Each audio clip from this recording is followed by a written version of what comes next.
Okay, it's 5:30, and we have a very busy night tonight, so we're gonna try and stick on schedule, which I don't see it being a problem. The chair respectfully requests that all participants treat each other courteously and be acknowledged by the chair before speaking, which is myself. Those in attendance are requested to turn off their cell phones and put them on vibrate so as not to disrupt the proceedings. Today is April 15th. Willie's here, Matt's here, Ellie's here, Jim Malley's here, Jim Philbrook's here, and Lonnie's here. Lonnie, any word from Nelson? Nope, I left a voicemail, it went directly to voicemail. Directly to So I voicemail. did ask him to call if he's not coming. Okay. Our first topic tonight is going to be Charlton Housing, and I guess we'd like to start with Unit 12, if that's good with you, Jim Philbrook? Sure. Okay, we have John Miller? Could you ask them to speak up so they can hear? Yeah. Who, Jim? Or everyone? Everyone. Okay. Yeah, if we could speak up so everybody in attendance can hear. The recorder. Yeah, in the recorder, that'd be great. Jim Philbrook, would you like to begin? If you want to give us an update where you're at for the board. Well, it's with respect to Unit 12, we've obtained 3 bids. My understanding, though, is in speaking with Bill Miller, who's with the DHCD, thank you, is that because collectively these 3 units that are now in play, those being 12, 18, and 20, because the cost of the ultimate remediation collectively is going to be more than $10,000, that's going to have to be put out to bid. There's a bidding process wherein if the repairs are between $10,000 to $25,000, the DHCD has to develop a spec, which has to be bid, has to then go into the central registry, has to be bid on. If it's in excess of $25,000, there's an additional step whereby it has to be posted, the bid has to be posted in a local paper. My understanding is that an emergency is going to be declared with respect to at least one of these units. They have to be treated collectively together. There's no bid splitting, which is essentially having individual bids for these 3 units is prohibited under the state statutes. Therefore, my understanding is that there's going to be an emergency declared, which is going to affect all 3 units. I'll let Mr. Philbrook speak to that. Okay. I believe that in this case that we should, as recommended by counsel from the Mass Association of Boards of Health, that in this case when you get tied down with the state and the bid process, that in this manner, due to the information we have, that if they're going to bundle them all together, then we would declare an emergency and they could forego any of the bidding process and proceed forward with their recommendations for their 3 bids, whoever they choose to go with. Okay, I just want to ask, and I'm just a little unclear for it, but who actually bundled them? Because this board has, and we look at it as individuals, and so we're looking at Unit 12, period. So. Understood, and frankly, that's how we'd prefer to treat it, but unfortunately, under the state regulations, they have to be bundled together in that respect, because collectively it's work being done at one housing authority. And the issue, speaking with Bill Miller, who is with the state, the issue is what the collective repairs are. Our preference, Gene's preference would be to treat these individually, and we could do it on a much smaller scale and not put it out to this process. But we have to follow the state bidding rules, even if it's more time consuming and constraining. Just to clarify, before when, like, Unit 12 was so far ahead of the other units in respect to getting the hygienist report in and the bids in, you could say, okay, that we're ready to go with, but now that the other units have caught up with it, that's where if we can't go down that road because it's too close in a time period.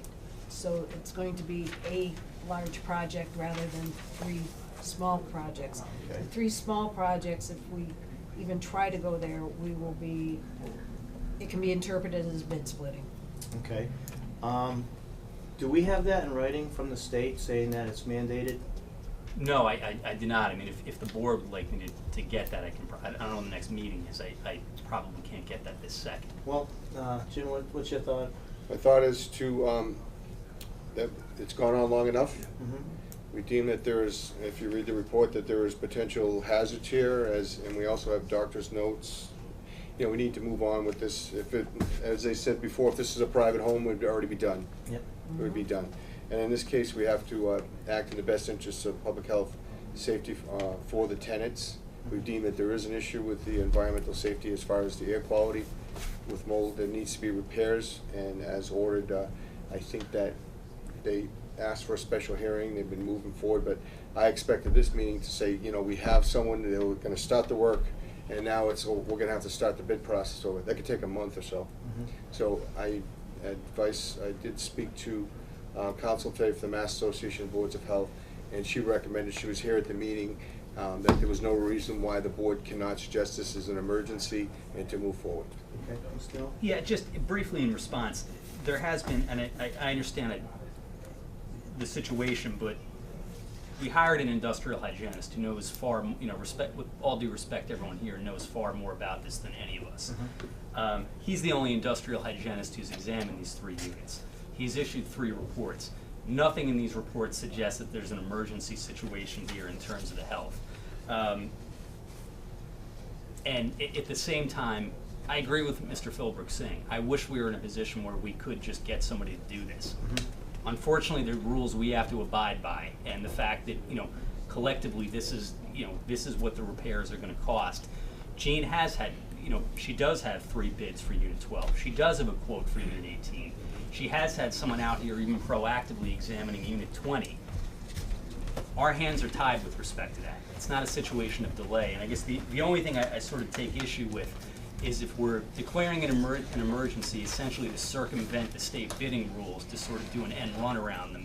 That does concern me, and I don't know if the board would like me to try to get something in writing to be effective with the bundling issue.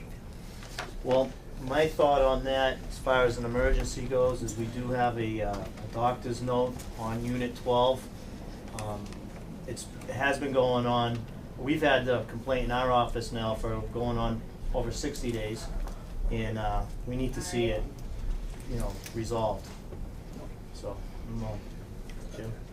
I think, I understand what you're saying, but this has to move forward, and it's not going to move forward in a timely manner. And I know we discussed that, would this be declared an emergency, that the state, I think, could move forward, but it would be the board's decision based upon if they declared it was emergency. Now, this situation, I think, needs to be resolved. It's only gonna get worse. Summer's on its way, the weather pattern is changing. This could take 2 months. My thought is, this board's not trying to go around the state with a bid or anything like that. It's based on medical data that he has notes on, you know, the health and whatnot, and combined with the reports that we've had. It's a safety issue, so. And just to address the medical reports, I know with respect to Unit 12, they're from a nurse practitioner, not even a medical doctor. With respect to Unit 20, it was from a medical doctor. However, it said it was based completely upon the subjective complaints of the patient. And again, the one who is a real expert here is an industrial hygienist, who the board requested we have an examination, examine the units, and did not conclude that this is an emergency situation. Was that Cardinal? Yes. Okay. Well, Jim? speaking on that, you did hire Cardinal and you stated the last meeting that you believe that Cardinal was gonna be the choice of the state, correct? No, that was No. someone Jobs. else. That was a remediation company. That was So- remediation. But what we're speaking here is, it's February 10th was the first inspection of Unit 12, or February, I think it was February 10th. 10th or 11th. Yeah. 10th, and now we're getting into a situation where we're at April 15th. And now we're talking at least a month, maybe more, Yeah. before anything. And, you know, as the Board of Health, our job is not to worry about bids, whatever, you can do anything you want, but my recommendation to this board is that we move forward and we ask that you serve this as an emergency basis to get the job done and do it correctly. Well, you have any thoughts on that? No, I think we should do it. Is there any other discussion on that? For This Unit is on 12? Unit 12? Yep. It's on Unit 12, right? Unit Sorry. 12. It's because in retrospect, we think, Jim, sure. It is bundled together, Willie, that's why we have to treat 12, 20, they're going out for bid on all of them, I believe. They can't separate 12 from 20, from 18, from 10, or any of the others, so that's why we can't separate. Jim, no disrespect, that's Yeah. on them. Yeah. I'm worried about Unit 12 individually. Yep, I don't care about the bundle and how the state works. exactly. Maybe with proper documents, that may change for me. Mm-hmm. But it's not a group for me, it's that individual unit. Yeah, and I've always approached, because each case is different. When I do an inspection, it's always the same, but each case has their own differences. They may be, Right. even though they're in the same complex, each apartment is different. People live differently, their apartments are different. And in this case, we're speaking on 12. I know that they've come before this board. They say they've had cases where the daughter has moved out, they've had issues with, and I know a nurse practitioner, but it's still a note. Still a legal document. She still works under my PCP. I've been going to the guy for over 20 years. I understand. I do, but our cases, when I do the inspection, it's based upon the building for minimum standards for fitness for human habitation. So I have to view it that way when I do my checklist. I know you have a letter which states that you do have issues, and like I told you, at any time you feel that you're not safe in your apartment and you cannot stay there due to health reasons, then follow your tenant's rights and you should leave. So as regard on Unit 12, Willie, you gonna make a motion? Yeah, I make a motion on Unit 12 that they get right on that. Willie made a motion that they, basically you're gonna say for an emergency situation. And as directed by the health inspector's report. As directed by the health inspectors. I second that. All in favor? Aye. Unit 18, and I know it's group on that side, I understand that. I'm still not acknowledging it that way with, if, you know, so, Jim, go ahead with 18. I think we're a little bit further along on 18, correct? Same place that we are on 12, I've got the bids in on Yeah. 18. Yeah. Um, But you did place some dehumidifiers in there? Yes, that was done a while ago. I have gotten bids in to do the work on 18 as well. Mm-hmm. I've got a tile guy coming out to replace the tile in the bathroom, which was on your health report. Yep. Just trying to get the tile, trying to match it. 25 years of tire. Mhm. He has to rebuild some stuff in there too, so that's being taken care of. That's why, you know, we have been working, I do have the quotes and everything, that's why I'd like to see it go along that way, but I understand, you know, I have to abide by bidding. I do understand, But we have been working, and I do have the quotes on 12 as well. We were ready to go with this and say, okay, this is the bid, this is the guy. Now, it's gonna be changed because the spec has to be written up. We have to write up a spec to get everybody to bid on the same identical remediation. Even though it's 3 different units, they need to do this in Unit 12, this in Unit 18, this in Unit 20. yeah, I know that Yeah. the scope of work will change from unit to unit. Some would be Right. more, some would be less, and that's why we had you Right. hire a professional to do an evaluation, to report back to the board as far as the scope of work that needs to be done. And actually on 18, according to the hygienist, he says that the housing authority could handle it It did say that. ourselves. I'm shying I away don't from that. recommend it. That's why I went out and got bids on 18 as well, because I really didn't want my maintenance to get involved with that. Is there any other discussion on 18? I just wanna know, considering the position of all the people in these apartments, Mm-hmm. if it's considered an emergency and a hazard, in the lease that says immediate eviction, they should be out of there, not still in there. When it's talking about an emergency, they're basically saying during the actual work, when the remediation is being done, at that point, they're gonna have the tenants relocated. Not necessarily. Jim, go ahead, Jim.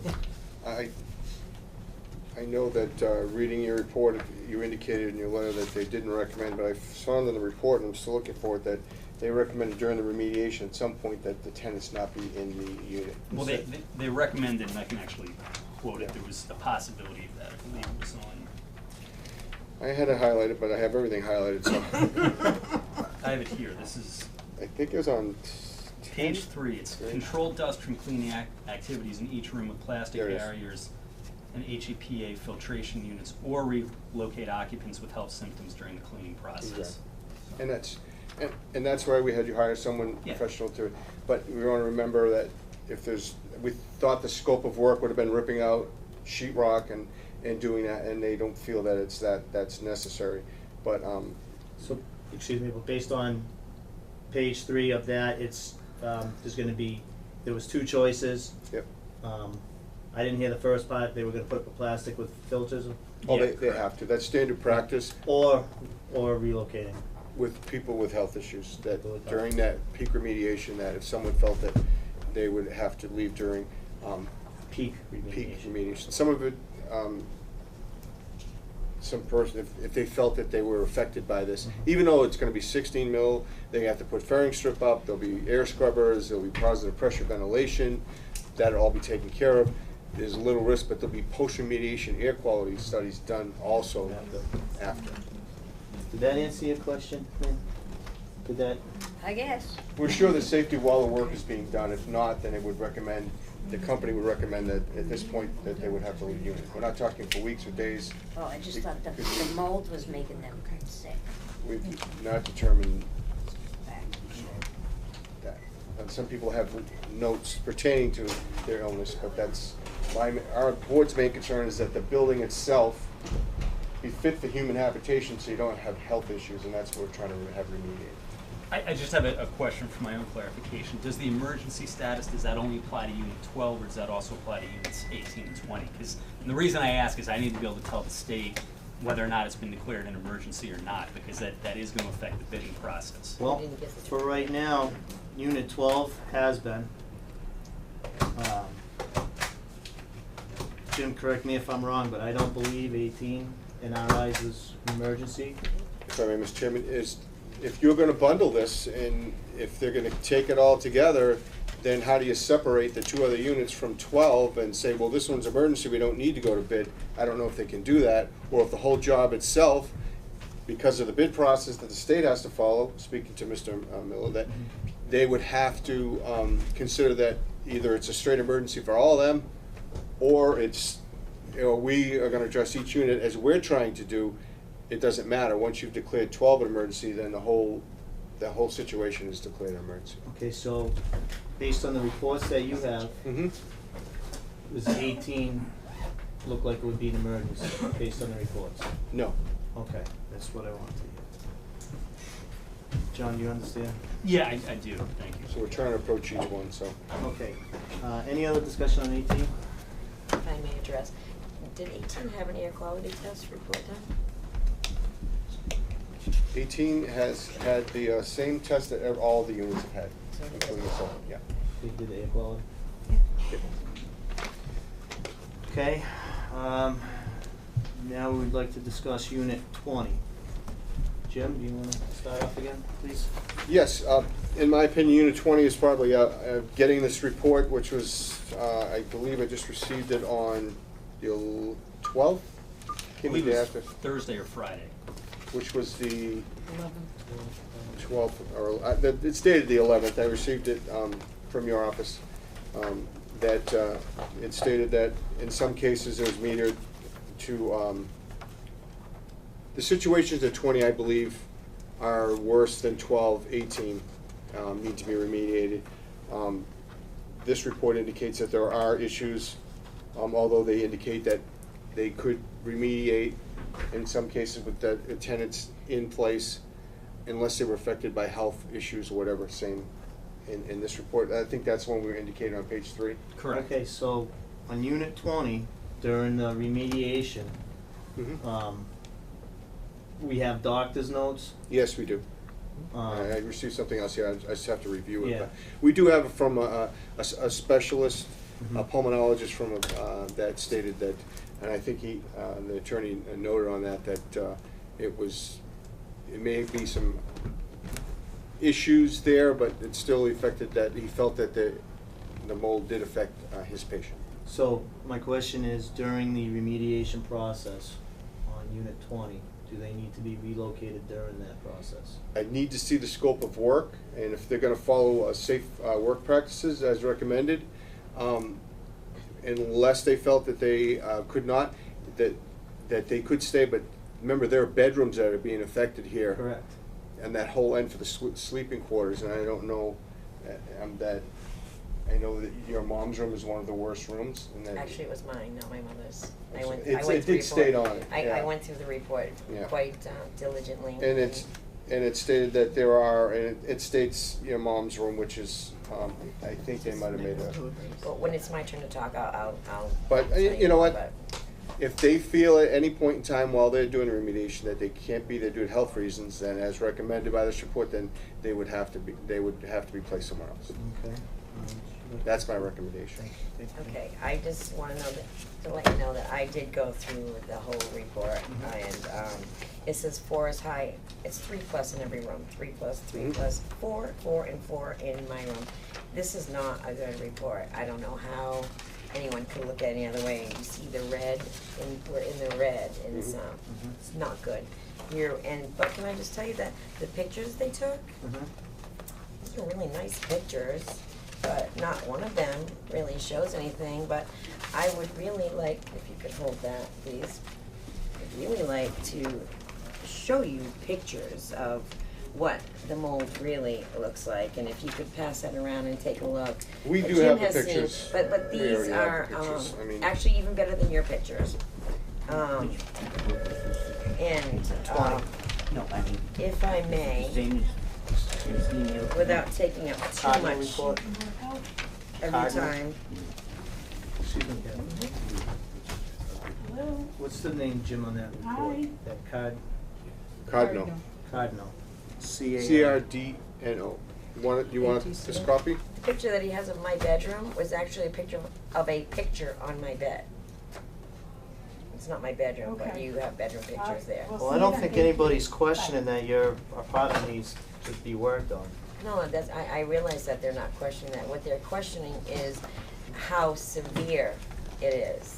And I feel like it's being, as Kevin's apartment, I feel as though it's kind of being pushed over on the severity of the issue.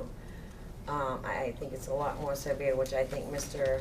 Philbrick has said, because as a matter of fact, I have his inspection report, which, this was, I think, 4 to 6 weeks ago. And on the very last page, it does state for, oh yes, here it is.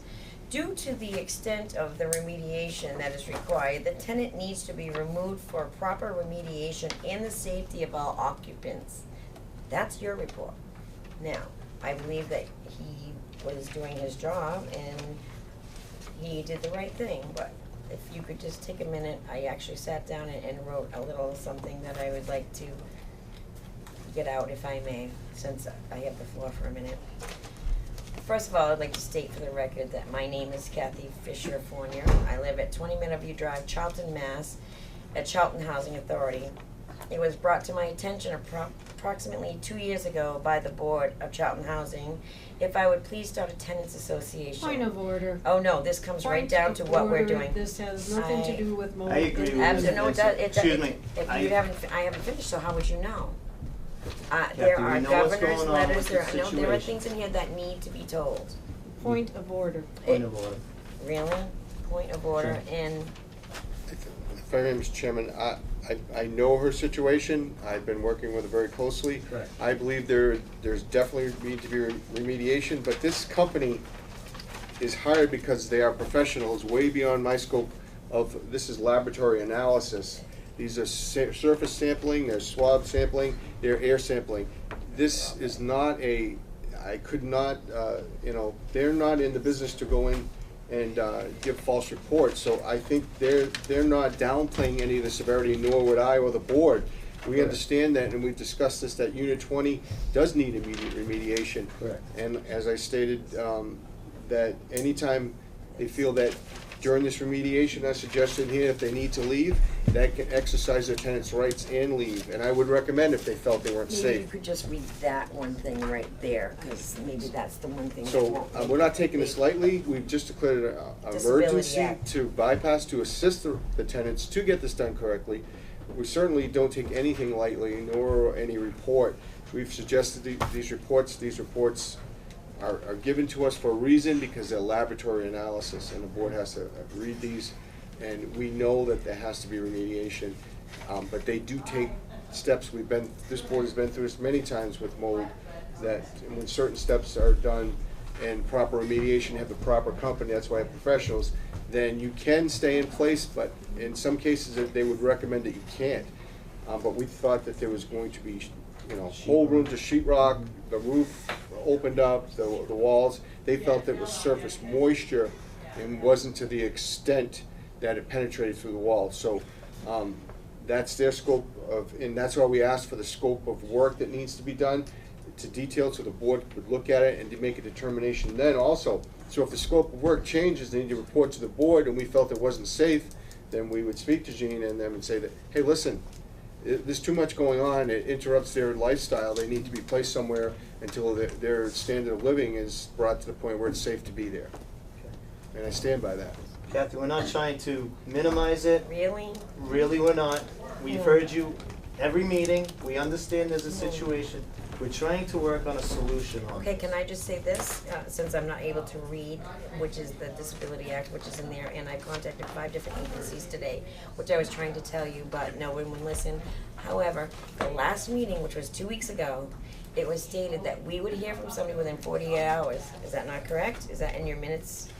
It's in the minutes. I have not heard from anyone until today when I made a phone call. So I don't know, are you not Duly thinking noted. it's that serious, or? We have it. Kathy, as soon as I received this report, I did get it to you. I think you have been So, wonderful, I- and you have said right Yeah. along that it's a bad issue. As soon as I received the report, there was a minor delay, I had power outage from no computer, but I did last night, as I spoke to you, as soon as I got home and finally had access after my meeting, I did send it forward to her so she could read Absolutely. it. And we're not, this board is, we don't try and hide anything. Anything that's given to me is public record, and anyone could have a copy, so. John, go. Just, and I don't mean to jump the gun here, just I need to know for my own clarification also as to whether or not Unit 20 is being declared an emergency as well. Chloe? What's your thought? Do they have to move out? I don't know if they have to move out, but absolutely, I think it's an emergency that they have to get it situated based on the Cardinal report. I think it's emergency too. Wanna make a motion? Make a motion on, Yeah. So it's unit 12? it's 18, 20. 20. 20 would mirror the same motion as Same- 12. Same motion as 12. Second it, all in favor? Aye. So, Mr. Miller, to answer your question, it would be And I guess just to review, it's 12 and 20 have been Yeah, declared we don't emergencies, declare not this also. 18 though. not 18, although we still wanna see forward motion as soon as Understood. possible on 18. If it's easier on your side to group that, that's better for everyone, cause maybe it will come out quicker, I don't know. That's on how you and the state, work that out. Sure, understood. And we'd still like to see 18 done yesterday as well. Yeah. And as Jean pointed out, they are working on that, so. Exactly. Is there any other discussion on, I have something on 20, if I may, Mr. Chairman. yeah, go ahead, Jim. Was Abide going back in 40 hours for another bid for Unit 20? They were, but now that this has been declared an emergency, they were supposed to be in there Thursday, because, we didn't have the report to give to them. Now that we have the report, I'm thinking of canceling them because we need a scope of work, so why waste their time preparing a quote without the correct scope of work? So I'm thinking I need to cancel them till we get the scope of work, have them, why go out now and out again and, Sure, we just, Jim, if I may, I mean, what unless do we you tell got me for, to. what do we got for a time frame here? as I like to, it's forthwith, we've already had enough time, we need to move on this. I know they've mentioned before, it was state and it's not like a private home, you can hire anyone you want. Well, our legal advice from the Mass Association of Boards of Health has recommended that they can, under the emergency procedures, move forward in a timely manner with it. And the board can declare an emergency in the best interest of the tenant and move forward. Okay. And that's what we did today. So that still leaves it kind of open, it doesn't give us a concrete date. Well, you have to support the data, and we're getting all the data from laboratory analysis, which indicates there are issues. And I know that Gene, as well as anyone else, would like to have this done. I know there are procedures to follow, and if we can move those procedures along with our power as the board and feel that there are issues, then that's our due diligence, and that's what we're doing this evening. Right. On that note, then I'll keep them coming out on the 17th, and we'll work on the scope of work. We'll give them the scope of work afterwards. At least he'll have all the measurements, and he would have seen the apartment firsthand. It can only speed it up after the scope of work is done. Yes, and I would ask all the tenants to make sure they try and be as reasonable as possible. If someone needs to get in, I know I interfere with your life, but if we're trying to push this for an emergency, please allow anyone in that needs to get in, and if they give you proper notice and it doesn't interfere, because we want to get this done, as you want to get done, as you want to get it done. We don't want any further delays. We want to see this done. And nobody has ever waived their 48-hour, It could have moved Mhm. maybe a little bit simpler if somebody would have just said, I don't need the 48 hours, get somebody in here as fast as you can. Nobody has said that, so I've always gone by the I don't need 48 hours, get somebody in there as fast as you can. Be there Thursday. Thursday, we already have a 48-hour. This is the second time that they're doing the same thing. It's a They different already, company. somebody It's a came, different it's a different company, oh, I'm sorry. Let me just suffer Point of another order, 2 weeks. we're not gonna get into that right now. Well, So I'm Jim, s- how are we gonna leave this as far as giving a time frame for the tenants? Where do we go from here, time frame? I would expect to hear from Gene or the attorney within, as soon as possible. They need to move on this. If they have bids in the scope of We have the work. bids, I was planning coming here tonight and telling you who we were hiring Sure, for Unit 12. sure. I understand. I have it already, I but I'm sorry, I didn't mean to But- speak out of turn, but I think at this point, realistically, the only issue is gonna be what's the availability of these companies, and that's the Well- only thing we can't commit to. right. Okay.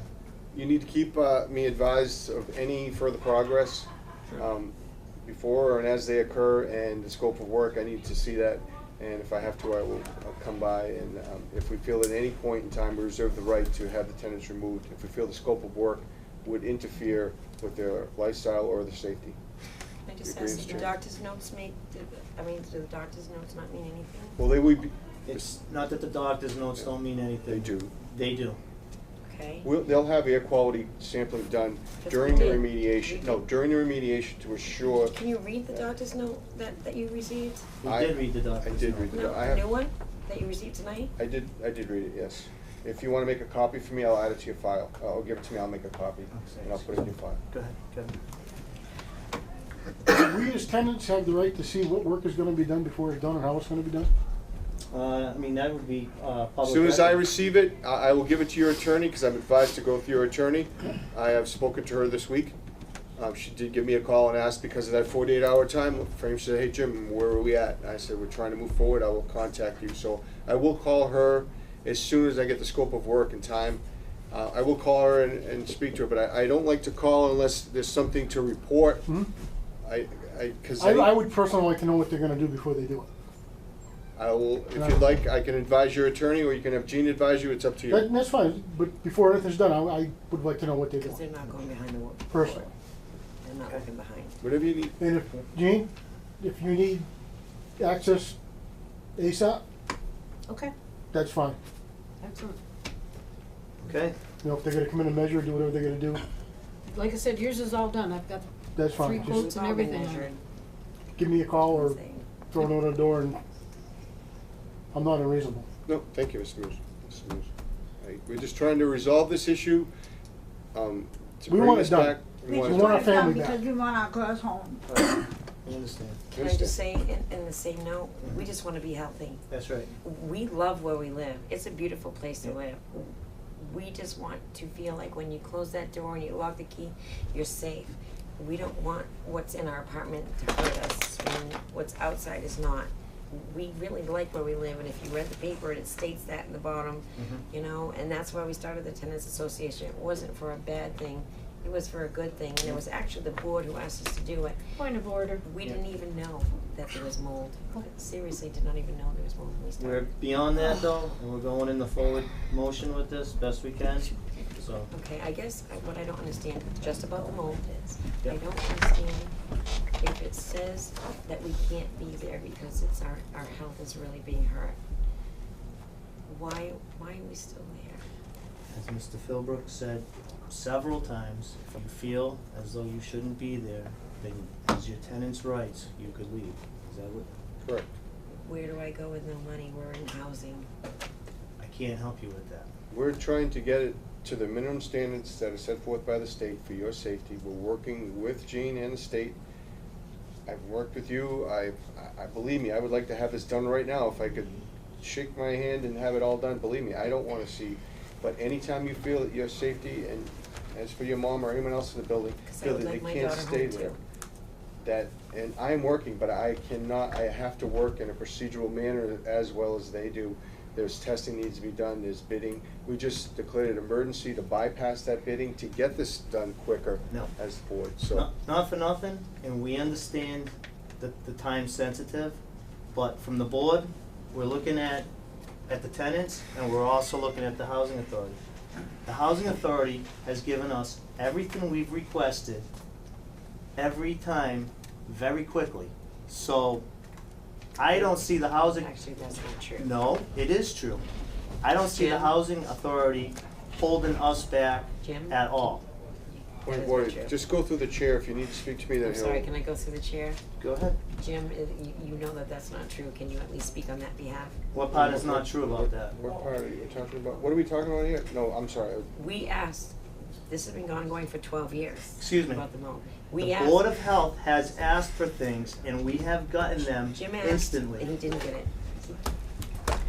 And The what are you- first, the what are you first referring report, to? the G's report that we asked, and they said it was not. Excuse me, Kathy. No, we can asked- he answer? Because he knows what I'm talking about. He can tell Kathy, you. excuse me. Point of order here, okay? You have to have some control in this meeting. I'm telling you, this board, every time it has requested something from the housing, they have given it to us instantly, including the G's report. You gonna go along with that, Jim? When the Board of Health requested in writing, the G's report was issued on the 11th. When I asked for it in person in her office, she said she was not in possession of the report. When we asked for that Okay, G's so report, all we right. had it within Then 5 minutes. I apologize. Then the Board of Health has, must have a really good hand on that, and I apologize because I know we asked for it for a long time and it was not forthcoming. Okay, so I'm just trying to explain, there's two sides, and from where we are, Charlton Housing Authority has done everything that this board has asked of them in a timely manner, as well as all the updates and coming to all these meetings. They've been very cooperative. That's all I'd like to say about that. To the chair, Yes.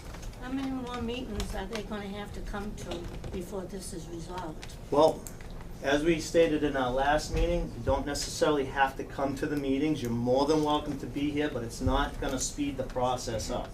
But we appreciate your attendance, and you're more than welcome to come and see firsthand what happens and how it's happening. Because it's strings are tied. You have state with the town and tenants, and everyone's doing the best they can on this. But at some point, when that is, I don't know, we're gonna have, construction going on, getting this soon. Everybody wants it as soon as possible.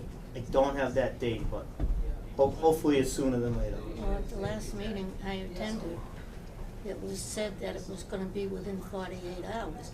And then we came to the last meeting, now we're coming to this meeting, now we're gonna have to come to another meeting.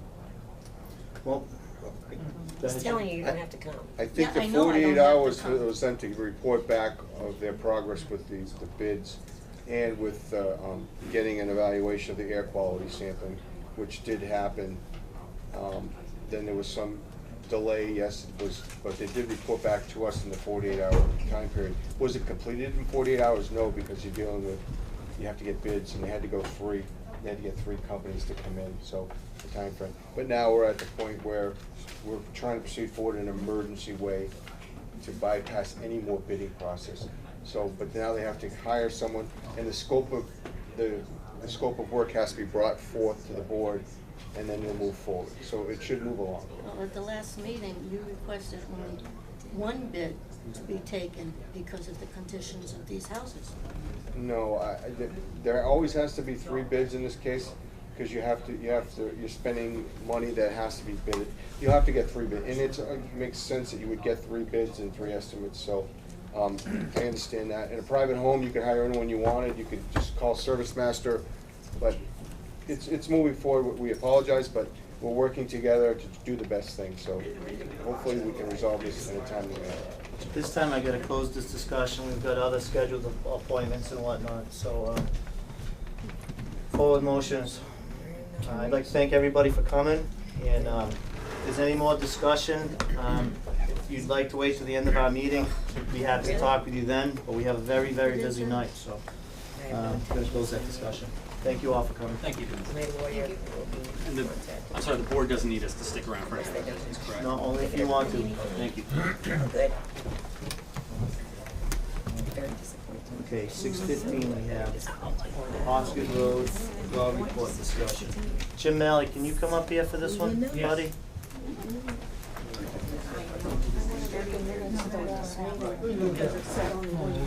Who can get up first? Welcome. Can I have a copy of the minutes I'll of the let you last go meeting? I don't think they've been signed yet. They're in here, I gotta review them and then get them, but they should be ready after today. That's because I understood only one. I thought you said because of the condition, they only had to accept one bid. I don't think that was correct. I didn't. Yeah, that wasn't my interpretation. I don't think I said that, man. They said they needed to get 3 bids, so they needed 48 hours, because they have to follow the bid process. Because they're spending taxpayers' money, they can't spend it like you and I can, they have to go follow the bid process. So I apologize if I'm understood, but we'll get you the minutes, okay? Okay, yeah, because I wanna be aware of Believe me, what's we're going trying on. everything we can. This is all new to me. I'm on a committee myself. I'm on a grievance committee. Remediation, fixing the wall. put a 20,000 Yeah. But this is a Gallons lot, to lot of do. water. Remediation This is is removal. removal. Goes Does through anybody water. got after But I voted on it. ultimate cause of the moisture? Yes, cause and origin why- and that's remediation. why We gotta get this meeting So going. it- Excuse so me, it won't guys, we happen have again to, in 5 years. Yeah. No. Okay, Are they just out there? curious. Do you know? That- I have no you have to idea. fix I think that. Steve was out there. If the roof is leaking and you fix the mold, it doesn't help the Right, situation. okay, good. They do. Walked right into the They do. wall. Don't think they don't, so, Yeah, okay? not me. We're very concerned, always be helped, don't take it lightly, I don't take it lightly at all. So, Okay. They haven't even Walked over. Thank you. At Okay, 6:15, thank we you. have a discussion at 123 Osgood Road. And it was a well report discussion. I know, Mr. Lemansky, you're the Yeah. homeowner there? Yes, I am. Come on up, One grab second. a table if you'd like. Sign in real quick. And, just say, how's it going, Steve? For you? Doing well.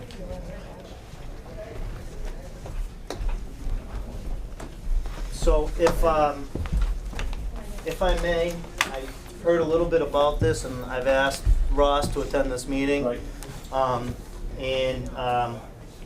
Basically do you wanna take it and Oh, tell yeah, us what's yeah. going on? 123 is new construction house. Normal per Charlton well regulations. Drill the well, do the water test. Steve drilled the well, Justin did the filtration. It came up, I tested positive for radon, arsenic, and gross alpha, ended up coming back high. So we treated for those 3 items. And Justin's done multiple systems in town. And I know per the Board of Health well regulations, if gross alpha is over X amount, you gotta test for the radium 226, 228, and the uranium. And that is a whole nother, of course, another fee to pay for the test. Correct. I didn't get that 3rd test done because through the information I received from the 2 very well-educated gentlemen behind me, the gross alpha test treats the radium 226, 228, and the uranium. All those 3 items are as a breakdown of the gross alpha. So it's an extra $500 test, and there's no retest for that. Because once you put that gross alpha system in, it takes care of all 4 of those items in one shot. So what you're saying is you spent the money, you have the filtration system in your house. Yes. So why test for 226 and 228? And uranium. In uranium, because even if it came up positive, the system's in the house and it would solve that. Exactly. So why spend the money on a test where the solution's already installed? Correct. Okay, I understand what's No. going on. Do you? Hey, no, Nelly? This was, Steve brought this up before. A couple of years ago. Well, we actually, to a point, the argument that I had before was if the gross alpha was over 5 but less than 10, I believe, they wanted it tested for radium-226 or 228. If it was over 10, 15, it's 15, it's it, 5 to 15 is what well, the there was a regulations. line there where you only had to test for 226, 228, but it was over a certain amount, then you had to test for uranium as well. It's 15. If it's over 5, below 15, you do 226, 228. If it's over 15, 15.1, you have to do Right, uranium. well, as wherever the line was, Yeah. but what my argument was at the last time we talked about this was, why do we have to test for the 226 and 228 when it's always uranium that's the elevated element? But Lonnie was able to produce a set of results that showed that it was 226 and 228. Because everyone I had ever done, and I had talked to John Well about this too, and everyone they had ever done that they knew of, whenever the gross alpha was high, it was caused by uranium, not by 226 and 228. So why waste the money testing for the 226 and 228 when you know uranium is going to be the issue? But Lonnie did produce a set of results where 226 and 228 were indeed the culprit. Okay. Now that's a very isolated case. She did produce it, I saw it, and that satisfied my argument as far as what, the discussion that night. But as far as what's going on here now, I mean, it's not an argument about deleting any of it. It's just a matter of why do we have to test for something that's already been treated? That's, he's already spent the money, he put the filtration in. The filtration is the same for all the elements involved. So if it's already been treated, why does the guy have to spend another $400 or $500 on testing when you already know it's gonna come back zero? Correct. You know what I mean? Because it's, Get it? that's the, Okay. Jim Milley? Yeah, actually, Ross came in a couple weeks ago and we Yeah. started talking about it. I said, I remember the conversation we had a few years ago. I said, Right. I'm gonna start really digging into this. And I prepared a memo. I talked with Paula Karen and with Steve Hallam with the Well Drillers Program.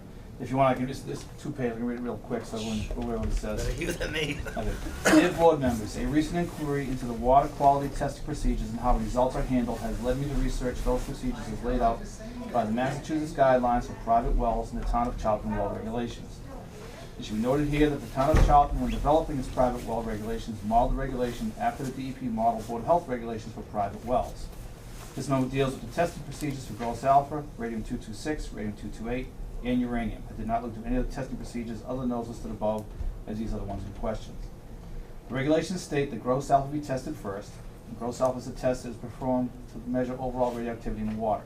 If the reading comes back at 5 picocurious per liter, which is the unit of measure for radiation, then radium-226 and 228 need to be tested for, so Steve said. If the initial test comes back at 15 or higher, then uranium must be tested along with radium-226 and 228, and these numbers are the standards of the Environmental Protection Agency, which is federal. All right, radium is a silvery white metal that is radioactive. It sends out energy forms in the forms of rays, waves, and particles. It is found in nature and can exist in several forms. Radium forms when 2 other chemicals, uranium and thorium, break down in most rocks and soil. That was from the Delaware Health and Social Services Department. If testing has shown the concentration of these compounds, they can be filtered out with various types of treatment.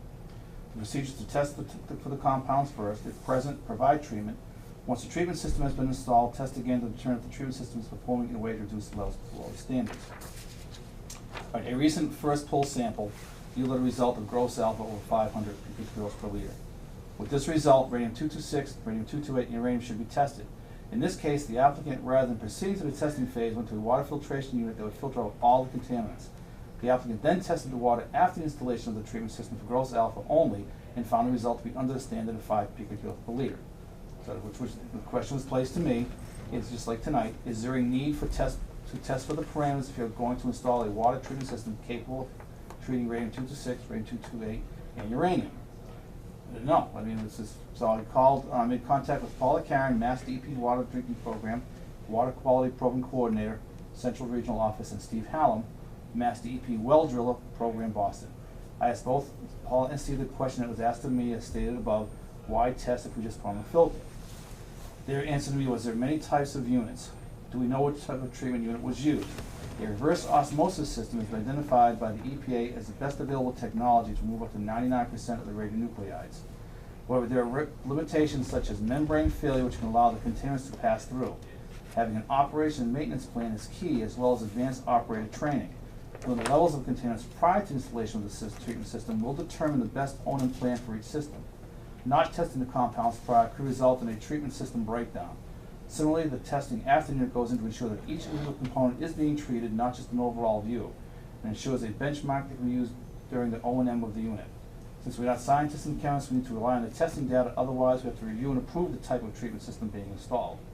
And Steve Hallam further stated to me that Charlton is right in the center of uranium vein to its geology and testing that needs to be performed in order to provide safe drinking water to its residents. And then consulting with Steve and Paula, researching the topic, it appears just putting on the best filter is probably not an option for this kind of testing. So it's. It was retested though. He did retest Yeah, it for gross alpha. Right. Which is a sum of all the units combined, of the, you know what I'm saying? If you have a hit in the gross alpha, it's because there's one of these elements causing that to be elevated. So when he put the system in, he goes back and he does the gross alpha and it comes back at 0. I mean, I'm just telling you what DEP told me. So you want to test for all to see how the system is working with each actual compound. but if any one of those were present, the gross alpha is going to come back high. I worked for Charlton Well for 12 years. Prior to leaving Charlton Well, I'm going on my own for the last 5. In the 12 years I worked for Charlton Well, I've put a lot of filter systems in. Same exact thing here with Ross. Same exact system, same exact minerals in the water. Ross is probably by far one of the highest levels of gross alpha that I've personally ever seen. Never once did I put a filter system in through Charlton Well or through myself on my own and gone back, regardless if radium-226, 228, or uranium was done before any treatment, and done any radium-226, 228, or uranium testing after filters. It's only been gross alpha. That's all the town has ever required. That's because the breakdown of the gross alpha is by the 226, 228, and the uranium. Never once have I ever done a water test for any of those items as well as gross alpha. It was a gross alpha retest only after the filter was installed. In the past, I have done water tests just like Ross. I can give you a name, down Partridge Hill, Phil Sear, a year ago. Built same exact situation. Radium gross alpha was very high. He opted not to go that route. We put the same exact filter system in there that Ross has at his house. I retested for gross alpha, came back below the 5. I forget the exact number off the top of my head. Came back below 5. He was given an occupancy permit with no questions asked. And we were not required to do 226, 228, or uranium testing. This board gave the occupancy? Absolutely. Yep. No, I didn't have to sure. come and sit in front of anybody. Right. I met with him one day, and told us that, well, it's just a breakdown. I don't understand why he has to do, and it's an additional $500 that can be put towards this $2,000 filter system. Towards anything. Towards anything. If the uranium and 226 or 228 were present, the gross alpha would still come back elevated. You can't, it's a total sum of all, you know what I mean? So, yes, it could be one or the other, or all, that causes it to be elevated, but it only takes one of them to elevate it. So, basically, you filter it, and the number comes back, 0 or nearly 0. Right. You don't have to spend $500 to know that you got it. You know what I mean? Right. That's the. I understand. That's the argument.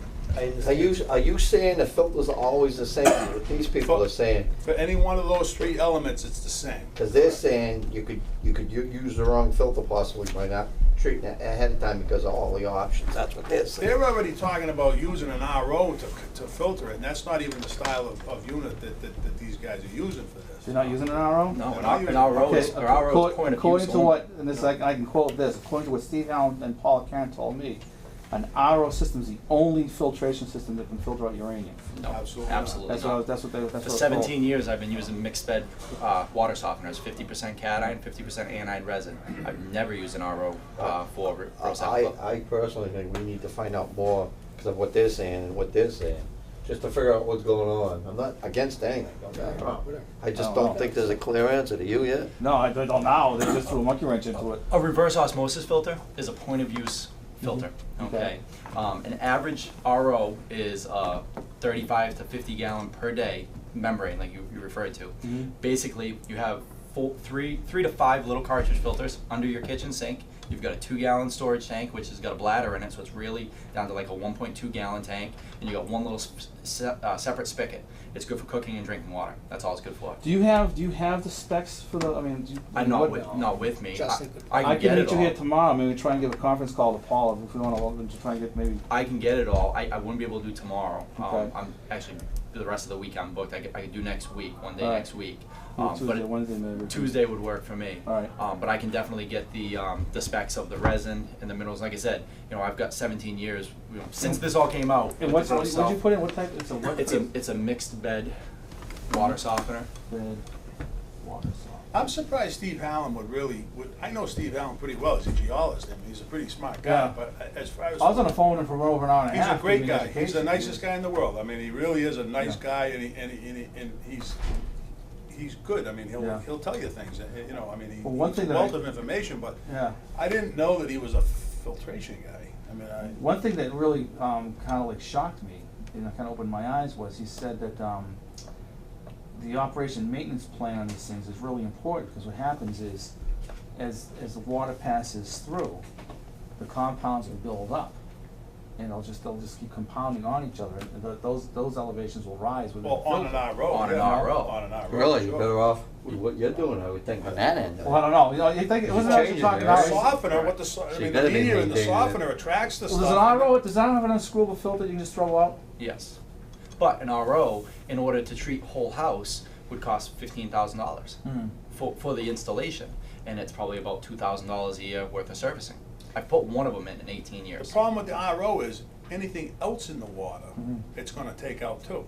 So Yeah. if there's high iron, or if there's high sodium, or if there's high, you know what I mean? If the water is anything less than perfect, the membrane life goes right down the tube, so it becomes, What I'd a like to do, nightmare. I mean, you're obviously in a bind here, because you wanna get the house squared away, right? Well, no, I know my water's Is it legit. yours? It's your house? Yeah. Oh, okay. My water's legit.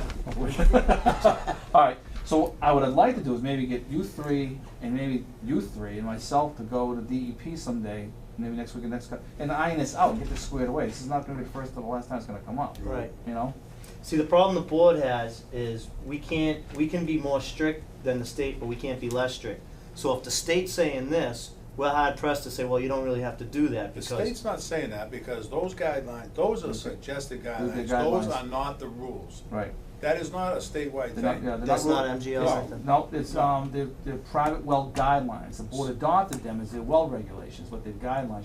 I mean, theoretically, It's the a board doesn't even have to suggested, have. it's a Right. suggested guideline. Right. It's- Suggested guidelines, so can this board make a variance or an exception You can do anything you want. legally? Mhm. You have in the past Yeah. on filters that I've put in. I knew that there's been issues where they haven't required the 226, 228 Yeah. on the retest. But I didn't know of any, I didn't know whose, and I didn't know where's, and I didn't wanna start throwing names out and rolling people under the bus, but I know it's happened. I've never, my biggest thing is, like I said, with the 226, 228 and the uranium, I've never retested after filtration installation. It's gross alpha only. Okay, well, we got a 6:30 appointment, so, at this point, I guess I wanna ask the board members, do we wanna make give them a variance or an exception for us and then try and hash this out down the road, or do we want to, try and hash it out down the road first? I mean, if we've given them in the past, Melanie, what's your thought? Willie? Could I say one more thing, though? Yes. I do agree with what they said as far as, you put this thing in and it's gonna work today. Right.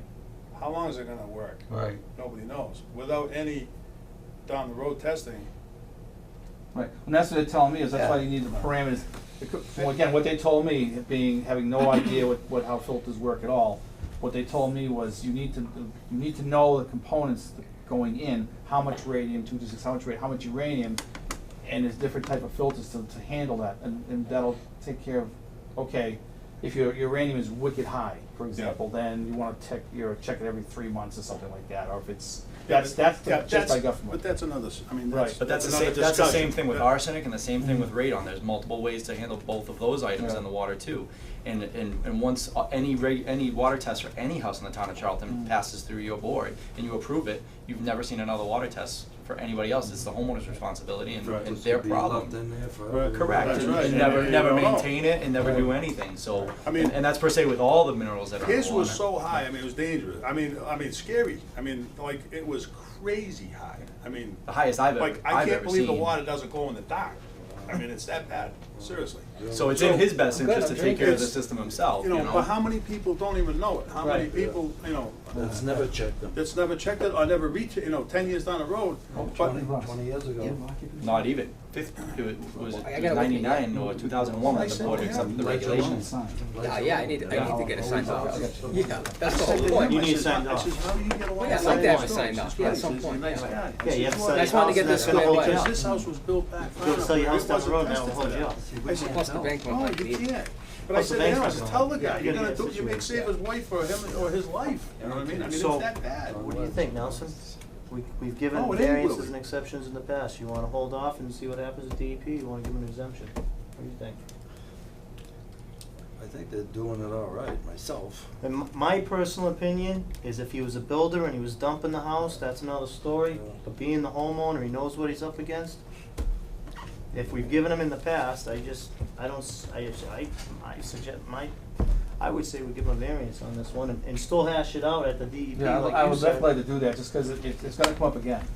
Yeah, It's gonna But come if up we've again. done it in the past, what you do for one, you should do for all.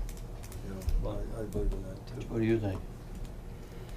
I think in this case here, you could vote a variance. How do we word this? To sign his occupancy with the stipulation that, you know, we check into this and if it comes back that DEP, whatever DEP wants to do, if they want to test it, he agrees that we'll test it. You know what I'm saying? Or if DEP, in other words, if we definitely have to have a meeting set with DEP to hash this out, cause I have, my head's spinning right now. So I have no idea if we're right, wrong, or indifferent. But the problem is, we gotta have a meeting with the guys from Boston. Oh, no, that's what I want Steve. Those are the guys that Yeah. we need to talk, there's nobody in Worcester that No. knows what those guys, but they know. I'm As talking far to as- Steve, definitely yeah, Steve Hallam, O'Brien, yeah. Jerry Soretti, Pro- with the. Well, the other guy, Joe Soretti? the guy's name is Brian, he's gonna retire this year though. And Steve will be interested, 'cause Steve wants me to call Yeah. him after this meeting tomorrow and find out what. Yeah. Jim, the problem is, and I see what you're saying, Yeah. and give him the variance, and if there's a change, then he has to Right. do it. But do we make other people in town that we gave that variance to do that? What you do for one, you should do for all. Did we ever give variances, did we give variances on, how did that variance system work though? I guess I'm still confused how that. It never, works. I don't think it ever was discussed. It was not a variance, it was, It just- this was it went. it was a It was- retest, why do we need to And here's retest? the other thing you gotta remember, Matt. Mhm. I'm always saying to you what you're repeating right now. You gotta be fair to everybody. But things change. You learn things, you renew things. Yeah. Just because of the past, if you were wrong in the past, don't mean you No, have I to be wrong in agree the with you there. future. No, Yeah. So, no. But if any one of those elements was there, the gross alpha on the retest is still gonna come back high. You follow me? And the Now, retest came back not detected. the only thing that bothers me is that last sentence in here, or whatever it is, until we square that away. But I mean, you know, I'm not against giving them that variance, but like you say, maybe as we get more information, it might change, and then maybe we might want him to test it again. I mean, if he's agreeable to that, I'm agreeable to give him his variance for now. Yeah, I'd make a motion, we give them the variance, and then we will all check with whatchamacallit. Yeah, I think everyone, the three of them It's, have it's said- all about I think safety. all of us need to go. You Yeah, wanna I know realize anyway, that. you're living there. Yeah, I got a- I mean, you I know, got a 20 you don't wanna Yeah. do something to one of your, you know. Right. And we your wife we or might kids find or out that they're right, and cause I put it to him, I said, when I called Steve, I said, look nothing for nothing, but it makes sense. Well, if you put this massive filter on, Right. what's going on? And it took, like I said, I was on the phone an hour with him, Mm. just trying to convince me, you know, what. It's just stupidity if the people don't change their filters and they know they got that in there. Well, that's a lot, that's gonna be, that's a whole Well, other this should topic, be but a we law don't wanna right get into there being that- the filter No, police. well, no, but, Yeah. I mean, an RO is I mean, if you take an RO and the membrane gets a hole in it, Yeah. the water, unfiltered Yeah. water is gonna pass through it. Right. I think from a dependability, from a reliable standpoint, the softener is much more reliable. It might in time become less effective, Yeah. but it's not gonna become inoperative overnight. Now you say soften, you talking water softener? This is Yeah, a but water then softener put with a different kind of, with a special media in the tank. There's cation and anion resins. They're two different specific resins, and they're all these different minerals and different resins that you put in any type of filter tanks are specific to different types of things in the water. Whereas a membrane on an ROs can remove nitrite, nitrate, arsenic, gross alpha, radon. They can remove all this stuff, but an RO is point of use water only. Like I said, in 18 years, I've only done one whole house RO. That was in Oxford, just over the line. And the only other one in town that I know of, actually two, Barkwood Inn has one because they needed it for gross alpha. They had radon, they had everything. And then there's one down on Hammerock Circle that I've seen. You just made a statement that they had everything. Correct. They had Oh. gross alpha, they Yep. had arsenic, they had radon, they had sulfur, they had iron, they had sodium. Their main problem that they had, that they didn't treat the water because of everything else in, because they're so close to Route 20, their sodium level, where the recommendation is 20 in the state, Yeah. or 250. They lifted that Did they lift it? because they couldn't. They couldn't control it. They couldn't control it, so they just lifted it. Their sodium level was over 1,000, and there's no way to take sodium out except for an RO. That's the only way to remove sodium. You can drill as many wells as you want up and down Route 20. You're not going to get a clean well without sodium. All right, we're getting out of time on this, but we have a motion on the floor. Is there a second? Second. All in favor? Aye. May I read that back to make sure I've got that whole thing that you said? You gave them a variance so long as the well is tested periodically. And you would get more information at a meeting with DEP, who change the filter if necessary. I don't think that was what we said. No, what it is it's not gonna be tested periodically. If after the meeting with the DEP, we find out more information about the filters, he may have to retest it. Right. That's it. So we're gonna give them the variance.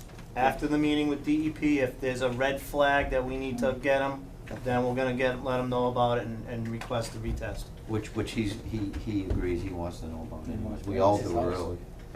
His wife's a cancer survivor, why wouldn't he wanna know? Exactly. Get rid of him. I'm interested about the meeting because I wanna see what they say in Boston. Well, I thank you guys, and Justin, your I'm trying to get wealth that of together. information, I appreciate that, Steve, thank you. I'm kinda actually glad you guys came in. Thank you for it. Yeah, I appreciate it, thank you. Thanks, Dave. Anytime. Good seeing you guys. That's good seeing you. Yep. Thanks. Hey, when we, Willie. take care of Hey, you guys are between us. See you later. All right, you guys have a good night. What we got? Is this the occupancy? We can wait till after DEP for this. Oh, go see him. Okay. He's there. Okay, sweet. He signs it, right? Awesome. Yeah, I think so. Who signs that, Jim? Okay, it's, Sorry. we're running a little bit late right now, but we have, Michael, McKeon from Bay Path Plumbing Variance. It's actually Larry Trem. Michael had car trouble. Okay, come on in, sorry to keep you, all right. Hey, I took a ride Sunday at Bay Path there. Looks pretty good, Tim, different, yeah. huh? Isn't it amazing that the school's going on and all that? It is. It's like I'm surprised somebody doesn't get killed. Did you Wait, you sign should in? see the rules. Oh, sure. Sorry. I did. You did, I okay, did sign in. wonderful. Thank you. As I said before, my name's Larry Trem. You may remember Michael McKeown. He came before the board for another variance. I think do. it had to do with the grandstands and Yep. bathrooms and whatnot. Yep. This particular one has to do with the existing bathrooms, some of which are modified at the shops. So above and beyond what we have to have for the student count and the teacher count, there are bathrooms in the shops, in the various shops, so the students, so you don't have to give them a pass and let them go down the hall. You basically have them go right in the room. They're unisex toilets, and the plumbing board has a rule that if you're allowed one sanitary fixture in a unisex toilet, it's for girls and boys. I mean, different. No, it's one toilet for girls and boys.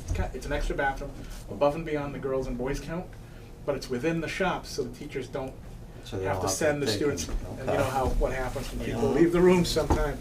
And so, because it's a unisex toilet, the school wants to put urinals in there, because you know how sometimes the young boys are not as, you know, a little more messier than the young ladies. So, because the rule says that you have to have more than one, you can't have more than one sanitary fixture, we have to go for a variance on that.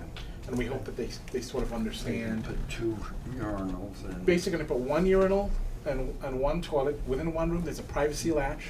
So you go into the room, you lock the door, and you use whichever. Yeah. Now, let me ask you this, you just need the okay from us now. We've heard something, but he hasn't, did the plumbing inspector in town, did he ever explain his reasoning to you at all? Other than, because, you know. No. He explained his concerns, What was right? his concerns His to you? concerns are the count of the bathrooms, the Yeah. number of bathrooms that we have. Which you have enough. We're over, right? Enough. And the distances of the toilet, which we believe that we're within the requirement. And if you notice, the application, the copy of the application to the plumbing board that I attached for you has all the charts with the distances And and when you say whatnot on them. distances, what you're asking for wouldn't change nothing on it anyways, right? No, not at all. So that's his only 2 concerns? Yes, and we can understand that. A lot of times when we work on big institutional projects like that, local plumbing inspector sometimes wants to have the plumbing board look at it. So, of course, because we believe that it's compliant, we can't put in the application that we're seeking a variance for those items because we don't believe we need one. But we thought it prudent to put an explanation of how we designed to put the counts in there, put all the graphics in there with the distances, and I've had a copy given to Mr. Sarkis. We're going to have discussions with him. I just got a notification about the board hearing at the end of the month, and I know that he has a copy of that as well. And if we have an opportunity to discuss with Mr. Driscoll and Mr. Starkis, which sometimes we like to do, they might actually help us remove some items before we even go to the board. Say, you know, they might say, just, you know, don't discuss this, you don't need to. Well, But at this point, we put It's up to Pete to, I think it's up to Pete. I mean, it sounds like it's a plumbing issue, and I don't know. I disagree with both you guys. I think it's a variance, we should either give it or not give it. I don't hear a good reason not to give it. I absolutely think we should give the variance, I mean, not the variance, but give them allowance to go for the variance. We're not deciding. The plumbing board, if Peter has enough good reasoning, they'll turn down the variance. Absolutely. But give the guy a chance. I mean, from everything he's saying, it sounds good. I don't see Pete here explaining himself. I absolutely am giving permission for the variance, but that's my opinion. I think I would like to hear the plumbing inspector's point of view on it. He is not here, and I say we try calling him. Maybe get him on speakerphone? Sure. that sounds good. Let me see what happens. You okay with that? Oh, absolutely. Okay. All one Becky happy family. Yeah, okay, no problem. I don't know. No, maybe he's got a good reason. I just, from what you're saying, I don't. Well, we found a catch it way yet. to address both his concerns, Mm. and the real concern is, we believe we do need to have a variance to have more than one sanitary fixture in there. It's just that in the application, you notice we put the portion, this is how we designed it, and we put the portion in there so that they would have that. If there's an issue with that, they can certainly talk about it. Would this bathroom be locked and a key issued for use, or would it be anyone to enter? It's got a privacy latch on the inside. Hello, Pete. The regular privacy latch. But on to the inside. enter, you Yeah, hi don't Pete, need. this is You Nat don't need Gagnon it. from It's right inside John the Board shop. of Health. Just open it, How are you? Lock it when you're in. Good. Hey, listen, I want to, I wanted to put you on speakerphone. We have a variance request from Bay Path. Do you mind if we put you on speakerphone? Okay. Okay. Yeah, ask him to go on speakerphone. Hold, Pete, can I put you on speakerphone for this? Okay, sorry. And, I apologize, my battery's 15% or less. If we lose you, we'll find another phone, okay? All right, hold on. Okay, Pete, ask him what his just so you concern know, again, what was your name? Larry Trim. Larry? I've spoken with. Larry Trem's here from, representing the Bay Path. Jim Philbrook, Willie Stevens, Matt Gagnon, Nelson, and Ellie are all at the table right now. And Mr. Wilmot. Mr. Wilmot's here, as well as Jim and Lonnie, Jim, Ellie, and Lonnie. Okay, so Jim, sorry, Pete said that he sent us a letter this morning. So Lonnie, do we have that letter? It is attached to the email from Mr. McKeon. Where, in this book? Yeah. Under what timeline? The, Under 6:30. Okay. Okay, so in this letter that you sent us, Pete, basically, none of us have had time to review it, but what is it, what is it saying? It's basically saying that Baypath is asking for a variance to some of the plumbing up at Baypath School, and I'm not in favor of variance. You're not in favor. Why, Peter? It's quite a bit of a discussion that I had with a state investigator by the name of Dennis Driscoll, who came to the school to review the request. You know what I mean? At that time, Dennis just said, you know, if this is a request that you want, you know, you gotta apply to the board for a variance. And I'm not in particularly in favor of what they would like to do. Okay. Peter, can I ask again? I'm not trying to be wise, but why? That variance is also, how can I say this? There are other plumbing issues that are presently at the Baypath School, with bathroom requirements. And until all the bathroom requirements are met, I would not be in favor of that. So is it distant requirements? Yes, Okay, there's a distance requirements. okay. The Baypath School people are telling me that the distances that the students are traveling are less than the 300 feet.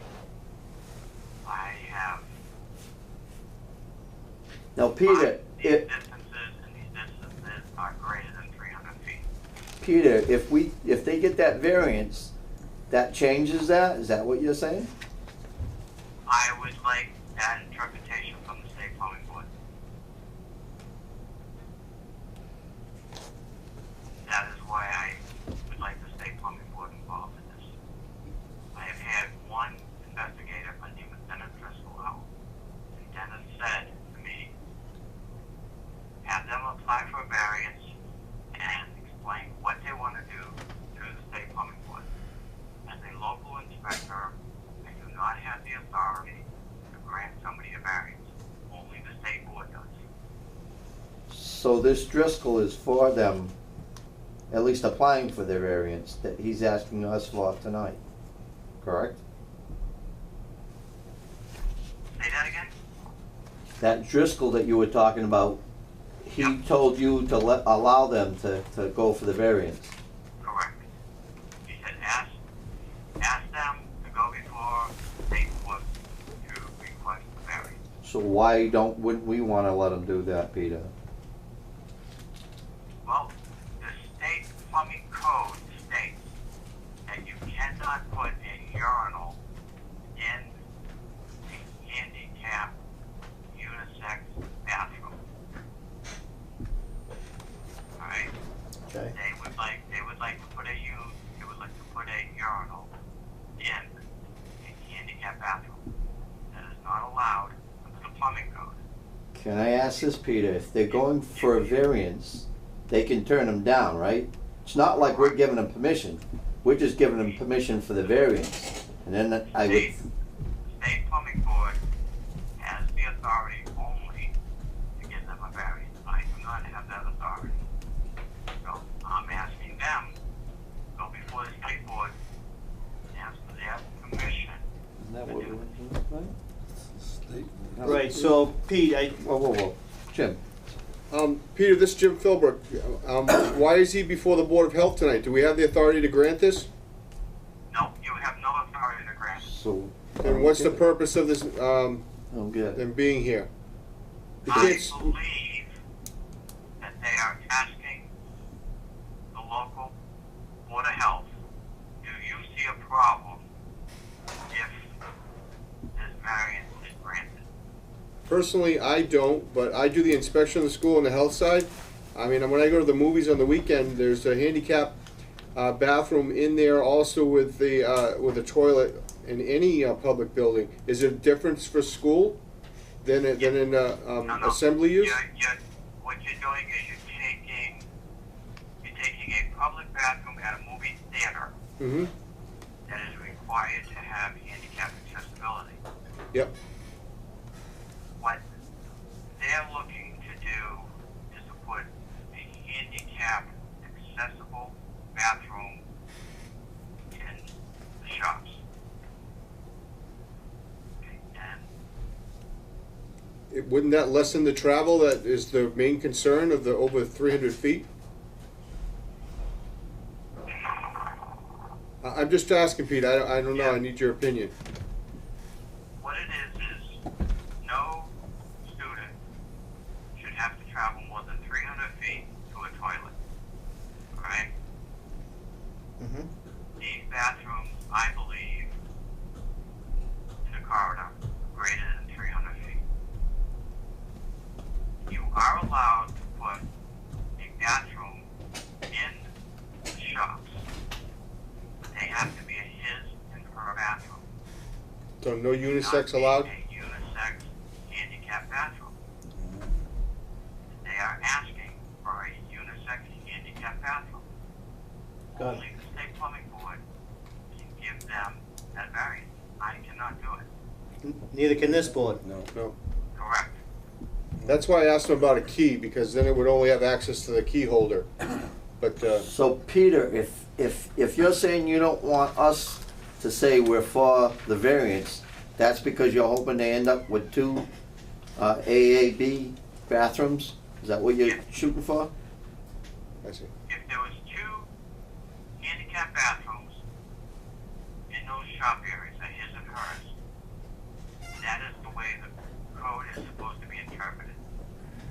They're asking to put one handicap unisex bathroom with a urinal in one shop area.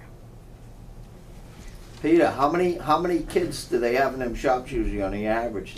Do we know that? I wouldn't know that answer. About 15. 15 to 20? Does anybody have any other questions for Peter? No, I think we can't do nothing about it. Thank you, Peter. Thank you. Thank you, Peter. Peter, thank you for taking the time with us. We appreciate that. Okay. Thank you. Thank you. Now, Willie, slow down a bit. You say things, but don't say them until you discuss it, okay?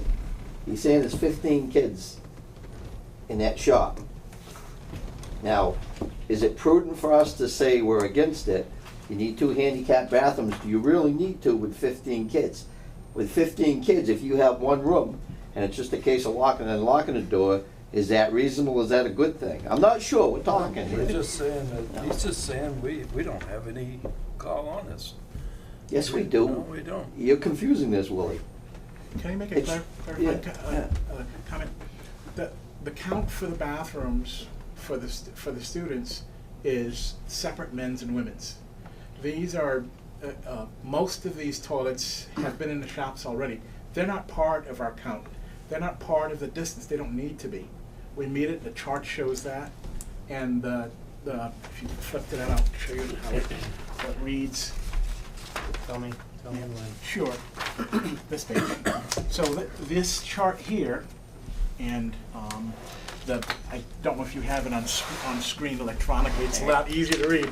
But that chart here shows the toilets required for students, and then the next one shows the toilets required for teachers. Okay. Right? And all of those counts are met with those other toilets in the rest of the building. So we show what the toilet used to look like.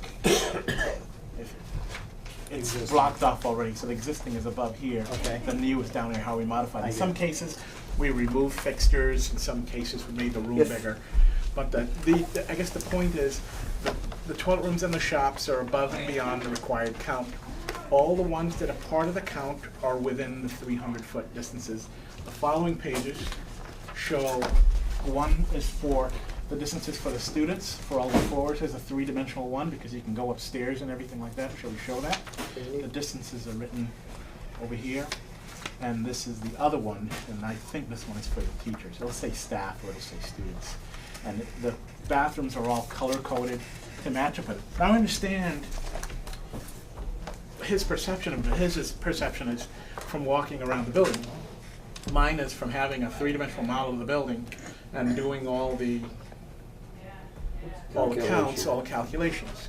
And so we put this information as part of the variance application, and we explained how we reached it up here. So we state in the beginning the variance that we're actually going for, and everything else is the rationalization of how we do the toilet counts, the distances, and the whole idea of when you can use unisex toilets. The answer would be, assuming, let's say that I'm right about the distances and I'm right about the count, which I think I am, and the only thing left is the urinals, then if the plumbing board denied us the variance for it, then we would simply not install the urinals. A lot of these toilets have urinals already in them, in the shops. We're making them either handicap accessible, we're making them the Now, right size. all that variance is asking is for the urinal on the wall. Yes. It doesn't change whether you go from 1 to 2. No. So why is Peter? See, Peter's confused. Peter's saying wrong things here. He's saying that the only reason he's against it is it would change it from 1 handicap bathroom to 2 handicap It bathrooms. would lessen the bathrooms, actually. Right. I can't see why you'd possibly be against the The only the reason I variance. ask is I've seen this, I've spoken on this before, is a key, because now the bathroom becomes, I think that's Peter's concern, unisex, single bathroom, male, female, because they're combined in the shops. A key would allow that only the person entering would allow entrance, and I know it locks inside, but now it would become almost unisex because only the key holder Can go into the bathroom. can go into the bathroom. Let's back up for a minute, in case I'm wrong. Maybe I'm misunderstanding this. Either way, there's only 1 handicap bathroom there, you're saying, no matter whether you get this variance or not. So either way, you're gonna get a key and lock the door. You ain't changing nothing, Jimmy. Right. I don't get it. I mean, I don't get it at all. I just, There'd actually be less bathrooms. and the only thing he's doing is making it better by having a urinal, you're using less water. I can't see why anybody would be against it. I just don't get it. I mean, Peter didn't explain it to me. Well, here's what I'm I getting just don't at. get it. What I'm getting at. You're not giving him the variance. All you're giving him is permission to go to try to get the variance. That's all. And you're saying you're not against it. I'm not gonna say I'm against something that I'm not against. What I'm saying, my interpretation of what's going on here is, it may make common sense to do it, like you're saying, put a urinal there, but it doesn't meet code. That's the problem. And that's why he's going for the variance. That's correct. Right, that's what I'm going to say. We wouldn't have the final say anyway. Right. The state plumbing board Right. does. Right. So if we don't have any final say in it, Shouldn't say nothing. we shouldn't Just say give them anything. an okay to go, and that helps You us. can say nothing if you want. That's okay. We're not against it. We're not for it. We're not anything. And that'd be in line with Peter too, because Peter may not agree with how we're doing it, but he's allowing us to go to the. Exactly, Right. because he says he doesn't have that authority. Right. Right. Neither does this board, I believe. Right. He's been doing it for a Right. long time, and Right. he's a dummy. Right. Right. He's strictly by the book. Yeah, yeah. And you have to be in this business, especially with. So what happens when you go for the variance? They ask you, is the Board of Health for it, against it, and you say we're neutral? No, I don't know that, you know, it's don't funny, have no say. they have a little thing on the bottom of it that says if you don't have a petition before the local health department, it puts it on hold status. All they Okay. care about is me sending a petition. Just that you, no kidding. So it Yeah. doesn't matter what we think anyway, so, Well, it matters to me. all right. I do the inspections of the schools, and I do notice the bathrooms are quite a distance away. So I think any addition of bathrooms would help, because there is quite a, when I do the inspections, some of them are sometimes broken. They have night classes, they're not usable, and you have to travel quite far to get to a bathroom. And that's why I think they're saying inside the shops, but also apply to Right, night right. classes where adult people But, are there. but think of this, Jim. If it's not changing anything, it's Well, not I making him understand. add an extra bathroom. Yep. All you're doing is putting a urinal so that the boys can use that urinal. It's a win-win. Why would you be against it? I don't get it. Unless, you know, I just don't get it. It's 7 o'clock, we got a busy night, we gotta keep charging through it, but, so basically, you've met your requirement as before as bringing it for the board. So, even if we don't give you any information, we've still helped you because you're one step further to where you need to be. Absolutely, yeah. So, Plus, I enjoyed the Hey, conversation. Mr. Chairman, hey, I'm gonna make a motion that I'm for him going to go get the variance, okay? If nobody seconds, that's fine, but at least he can say one guy was for it when he goes to the board. Thank you. anybody second it? Any discussion on it besides that? Thank you very much. Well, thank you. It was nice to meet you. Nice to meet you Good as well. luck with that. Thank you. Hey, the school's coming good too, Thank really. you so much. Hey, I've been checking out the events up in the urinals, okay? Well, the good thing is, same number of students, more bathrooms. Right. We'll have more bathrooms Yeah. by the end of this. Just put a boy and girl in there. Thank you, appreciate it. We just want Peter to be happy, that's all. Yeah. Take care. Good night. Speaking of bathrooms, now we gotta find out about the water to flush those toilets. No kidding. You're gonna use more water, because you guys are against the urinal, so you're wasting water, remember that. What, urinals, what, 1 gallon flush? Because every time they flush, you're gonna have, yeah, Two so you're pint? gonna use more water. Two What pint you gonna- flush? Think about it. Hey, smart up. Okay, 7 o'clock, we're gonna move forward right now in, okay, so what do we get, the wells in Title V regulation discussion? Yeah, which is gonna now change after our previous discussion. So, it's all changed now, so. Maybe we should put it on hold until That's we gonna be tabled until figure we out figure what's this out. going on. Okay, I'd like to talk about it, but, Lonnie, what time are you leaving? I leave at 7. It's 7. Yes. Okay, can you print, before you leave, please, can you print me an email for the, correspondence from the old animal inspector to the new one with concern to the inspections? Of the one that you received tonight? Correct. Yes. Before you leave, so we have that. And the applications for the animals, are these, this stack in front of me for the animal inspector? Yes. That's this. What's Okay. the closing date on that? The It's 18th up was into what the we put in the newspaper. 18th? The 18th is the last day it's gonna be in the newspaper. Correct. And, the temporary inspector's good till the 30th Till the 30th, so of April, whomever you nominate will be starting. May 1st through April 30th of 2015. Our So, next, the thing is, if that's the 18th, the end, we gotta make sure we do something that they can okay him before the 30th. well, we're here the 15th, we have a next meeting on the 29th, and the end date's the 30th. Are we gonna meet then on 29th? I would think so. Don't you have to First decide and third. before then to get the okay? Wouldn't you kinda be screwed up if we do that? What, do That it, won't work, will bid it? on the 29th, he's good till the 30th, the new person could start on the 1st. Yeah, but is he gonna okay that in 2 days, that state inspector, and say that's okay? Cause we can nominate him, but that guy from the state's got okay, he ain't gonna okay it in no 2 days. Well, if you want, we can nominate tonight, if we have the time. Well, you can't until the 18th now, so you're gonna meet sometime between here and here, right around You here. guys wanna meet next Tuesday? Yeah, you almost got it. You have to. We ain't got nobody in mind. Alright, we're gonna make a Right, meeting otherwise for you ain't next never gonna make Tuesday. it. 5:30 or You have 6, you wanna to. make it a little later? 6, 6 yeah. o'clock, okay? Hold on, is that permanent marker? I'd try erase, good question. It looked like a permanent marker. So we're gonna need to post a meeting for the 22nd. And on the agenda, we'd like to talk about the animal inspectors. We gotta get somebody going on that. Thank you. Copy for each, you're welcome. Now, here's a question. If you have all those applications, normal procedures, you whittle them down and you get like maybe 3 people, you're with an interviewing. Okay, So if we put that for the 22nd, we're still gonna be messed up unless we meet again or something for the interviews. why can't we do the interview on the 22nd and make a final decision later in the How do you evening? know which 3 people you're gonna interview? There's Are already you gonna quite a interview few all of people. them? That I would see what work you're if saying, you because all we're of here, them. there may be more that come in. Right. Right. You may get, Well- how many applicants do you have? Right, but do we wanna, who? do we wanna interview everybody or Can just I ask like a the question? top 3, Yeah. top 4? The 30th is what day? You should review the applications. This is a Wednesday.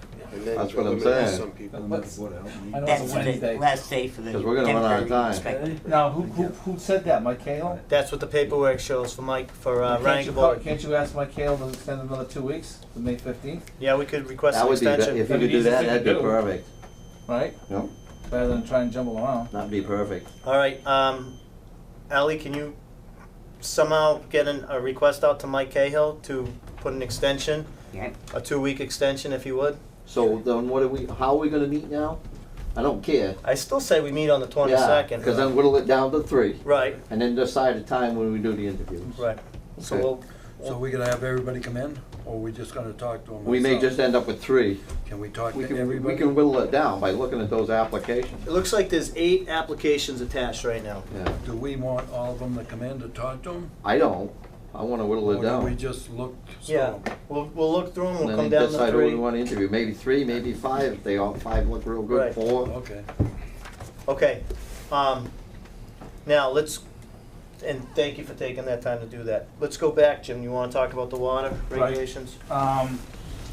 Well, we're gonna talk about Title V and well regulations, which after tonight's meeting, I'm gonna get DEP, let's get that testing phase squared away before we actually get on that. Okay, But we also wanna talk about the water regulations that the meeting that you, I, and Nelson went to. okay, this is concern in making it mandatory to tie in for Correct. new construction. Right. We had, well, just so you know, we went to a meeting, I think you were aware of it, that, water sewer wanted Board of Health to come up with a regulation yeah, it was to, okay.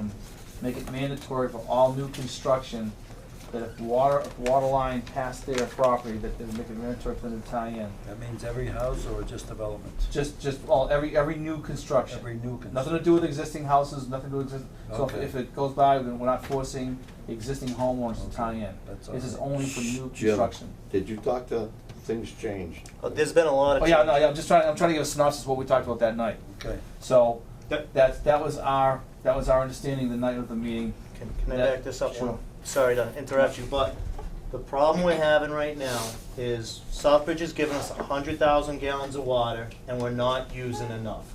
They can't keep the water fresh, and there's concern and a cost for Southbridge to keep that water fresh, and they need more users. So what if we put a loop in that line, at the end of the line somewhere? I think that might, Circulate it. that comes down with cost, but the bottom, No, the does it have to be a big line or just a 2-inch line? like, I don't know about that, but I think the problem is we're not using enough water. That seems to be the biggest thing. So, in an effort to try and help the whole, what they consider the 800-pound gorilla not having water, was a discussion about making it mandatory for new construction to tie in. So, and I just wanted to. Right. And that's what we talked about. So anything new construction, we put a Board of Health regulation mandating that. That's a good idea. Since then, in fact, Matt has actually talked to area developers, and they all looked at it with open arms. It would be great. You know, that they would say, yeah, absolutely, bang, bang, bang.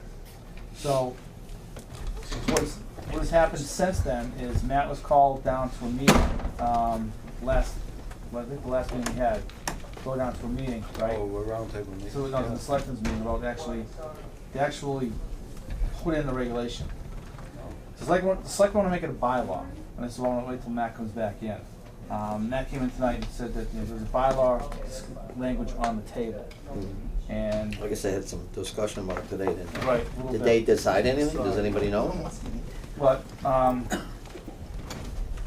You have that summary in your hand. yes, I do. Okay. Yeah, right here, Thank you. yes.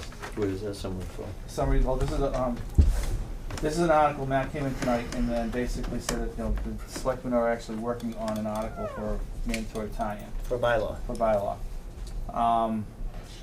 That's it? Lining up the bylaw right here, and then, when I had gone out earlier, Robin, stopped me in the hallway and gave me this, printed out an email that she had from Jean McKnight, who works for Colton and Page. It basically starts off Robin asking, Jim Cosgrove, wants some verbiage for an article. And then Jim Cosgrove emailed back and basically, went through, a variety of different things.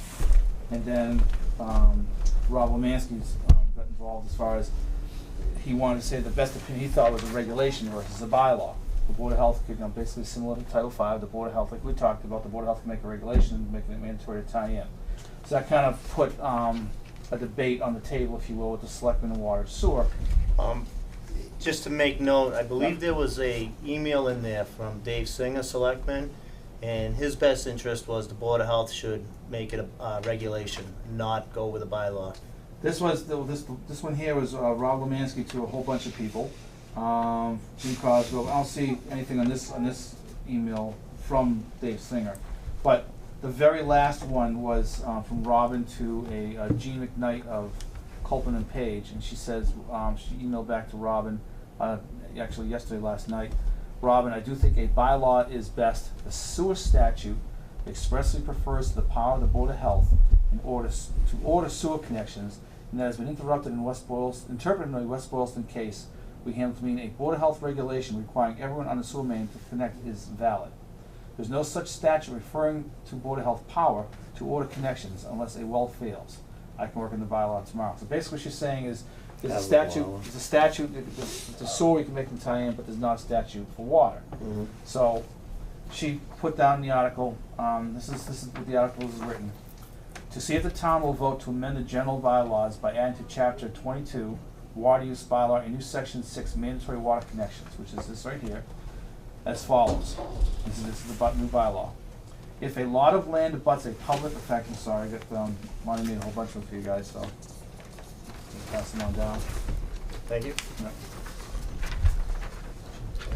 If a lot of land abuts a public or private way or easement in which there is a public water supply pipe, and a building constructed, reconstructed, substantially enlarged, or substantially altered upon such lot, the building permit for which is issued on or after the effective date of this section must be connected to the water supply pipe prior to occupancy, unless the Water and Sewer Commission determines that the water supply pipe or water system has insufficient capacity to accommodate such building, in compliance with all applicable rules, regulations, standard procedures, and fees and assessments of the Water and Sewer Commission. For the purpose of this section, reconstruction shall mean demolition of an existing building and construction of a new building upon a lot, whether or not within the footprint of the existing foundation. Substantial enlargement shall mean an increase of gross floor area of building by 25% or more. Substantial alteration shall mean alteration of a building for the purpose of accommodating a new use or expanding an existing use, which new or expanded use is estimated, using the standards set forth in the State Environmental Code or similar regulation by which water consumption or sewage disposal requirements of buildings and uses are calculated to require 25% more potable drinking water than the existing use of the building, or take any action relative thereto. So basically what it's saying is, if, where our original intent was that any new construction, a new home, if it was a single lot, or if it was a subdivision, and there was water available, you had to tie in. This expands that to say, all right, if you're going to put on a great room, for example, in your house, and it's going to be 25% more floor area, that's based on what the house is now, it's going to be, even if you're on a well and water's there, when I'm reading this, it's going to be mandatory for you to tie in if you're not going to get a building permit, or if some, any of those other uses. If you're demoing a house. What if it's a big business now? We need fire control. I mean, that's that whole. Another question too is, I know there was discussions and I heard things that Southbridge wasn't happy with that and they wanted everybody to tie in. Now Robin should be telling us if this suits Southbridge, because if it doesn't, why bother write it and pass it if it doesn't do us any good and they're not gonna give us the water because they're not happy. Robin needs to know that that Southbridge is happy with whatever warrant we write, and we're okay with it. Because if you don't, you're wasting your time. But now, Okay, right? it's not on. It's not listed on this for tonight. This is the weird thing. I believe there's something gonna be coming on at 8 o'clock Yeah. at the Selectmen's. So Okay. I don't know if it's listed here, but I think she, I think I got an email that she was requesting to discuss it at 8 o'clock. So it may still happen. Yeah. I'm just not sure. Let's go back to what I just said. Does that make sense though? That if I'm not saying Southbridge has to be happy with it, but if Southbridge isn't going to give us the water because we're not tied into every house and they're saying we ought to be, I think that needs to be resolved. Right, right.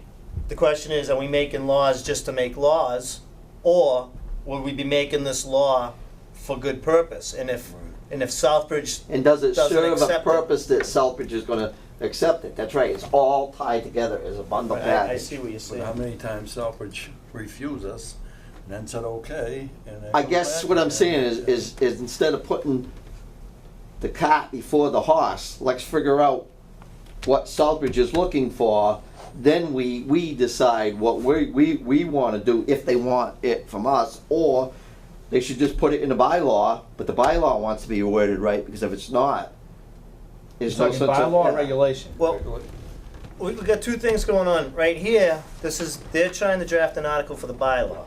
Right. For our May, was it 28th? Town meeting. Town meeting. Yeah. Okay, so my question to this board is, do we support this article as written or not? Because that's, How, when you say as written, to answer that question, we have to know, does this suffice that make Southbridge happy? If the way this is written, Southbridge Town Manager says to Robin Craver, we're not giving you this water because you're not tying into all the houses, just 25%. Why would you even write this, is what I'm saying. well, So we need more information to say whether we support it or not. I think the way what Robin told me tonight was that Southbridge would be more amicable if it was a bylaw, because a bylaw is harder to change than a Right, regulation. but our bylaw should make it so Right. they definitely, they're for it, meaning Well- Southbridge, or you're spinning your wheels. Well, no, and I understand what you're saying, but I think you're right. I think Robin is saying that Southbridge would be more amicable to having a bylaw Mhm. versus regulation. Mhm. But I think is what Matt's saying is the way it's worded, with some of the things in here. It's not just a regulation saying any new construction. It's if you're working on your house, it goes way beyond what we thought it was going to go. And is that how you want to go? Can we write a new one up and give it to Southbridge and make Well, them sign it before the... what my question is does this board, and I'm gonna say it again, support this article the way it is written at this time? Do I wanna see water? Yes. Do I support this at this time? I do not. That's my thought. I don't know how you feel, and I don't know how you feel. I'm gonna repeat myself, I need to know on this bylaw, before I say I support it or don't support it, is this enough that Southbridge says, here's your 500,000 gallons of water or whatever, or is the town manager gonna say, this isn't even enough? You Okay. need to tie into every house. So, Because we don't have enough information to say we support it. let me ask you again then. At this time, Mm-hmm. today, tonight, when either you or myself or him go into selectmen's, No, do you support this as written or not? there is not enough information, so I'm neutral, I guess I'll say. How's Okay. that sound? You need a lot more discussion on it. You want this to get to a goal. The goal is we get water in town. Is it better for the town? Is it gonna make it better for big business, for everything? And you gotta take your pluses and your minuses, you know? Yep. You know, you have your own rights, you have your town rights, you've got zoning laws. Zoning laws for the general communities, for Right. everybody. Having water and voting for this, maybe for the whole town, but a personal interest, it may not be the best thing for you. But to say you support it or not support it and don't know if it's gonna accomplish what you want with Southbridge, I don't see how you can make an opinion yet. My thought, oh, go ahead, Ellie. I was just gonna say, if you're gonna meet with a selectman at 8 o'clock, that can be discussed at that Right, time, can't it? right. Were we invited for 8 o'clock to the selectmen's, do you I know? believe we 'Cause were. I haven't heard anything about it, so I had no believe we intentions were. of going. Well, And it's like, where's the communications that you're supposed to be going, because I think it's pretty important. yeah, It's the first I've heard of it, let's put it that way. my thought on this, again, and I say no, I don't support it at this time, but I don't see anything for a variance or an exemption in here. So what if you're the guy that your driveway is 1,200 feet long and you are full of ledge? Then what? You know, I just don't see that thing in there. You know where I'm talking about. There's one on Harrington Road, and you know what I'm talking about. Harrington Road. He's about 800, 1,000 feet, whatever he is, solid ledge through the whole thing. Now, and I know Harrington Road doesn't have water right now, but I'm just saying, if that house was in a situation, what for that guy? I don't see any out for him. No, he couldn't do it. What if you have a guy that, his driveway might face one road, but his frontage is on another, and the tie-in, the lateral's over there, but he's got to go through wetlands. I mean, to me, it doesn't. I just don't see enough, I don't see a variance in here, or an application for a variance or exemption. I think it gets back to that we don't have enough information. I don't think we have enough information on it, and I don't feel comfortable backing this article at this time as written. And I know everything's time sensitive. What about if if we had a house on A.F. Putnam Road that had a fire, right? If there was water on A.F. Putnam Road right now, according to this bylaw, that guy would have to tie into water. That guy would have to water. tie There's a development there, so they would have had it. No, I'm just saying. Well, what we're Say saying- he didn't. Say he had a well, and he just never tied in because it wasn't a bylaw. According to this, he would have to tie in. Or any of those houses from the tornado that Yeah, got wiped exactly. out.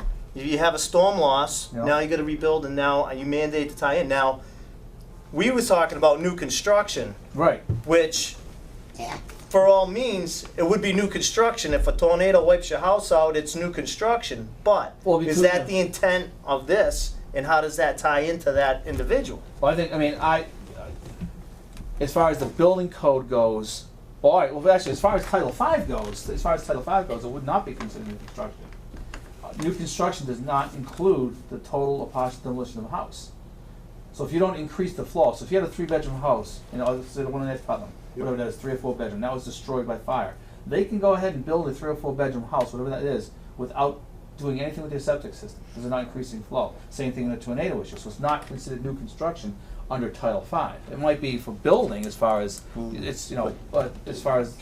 In this bylaw, and it says, for the purpose of this section, reconstruction shall mean demolition of an existing building and construction of a new building upon a lot, whether or not within the footprint of the existing foundation. Right. So, in the language in this, it would be, so if your house gets wiped out from a tornado, it's new construction, you'd be mandated to tie in. Right, as far as the well goes, we're talking two different things right now, but as far as, just so you know, Title V, you wouldn't. It's still to keep your septic system the way it is. Right. But yeah, you're right. As far as this one's saying, as far as this, if your house gets wiped out, like in Putnam still Road, got your well. he would have to. You'd have your well. Still got it. But this You don't guy, have you to have to tie in. abandon your well, and you have to tie in. And that's one of the things that I am uncomfortable with at this time. Exactly. Matt, look, can we back up? Yes. We're trying to get somewhere, right? Yes. And where we're trying to get is satisfy Southbridge that we get the water and you have enough flow, that the water flows and the water's clean and all that. All right? Now are you saying you're against this? Here's what I'm saying, okay? The whole reason, we're not making laws to make laws. Right, you're making them to better the community. We're trying to make a law. Which means getting water. To get a water, okay? Yep. I think there was some correspondence between Southbridge and Water and Sewer. And when they saw the language about new construction, I think Southbridge may have been a little disappointed that it didn't include existing dwellings.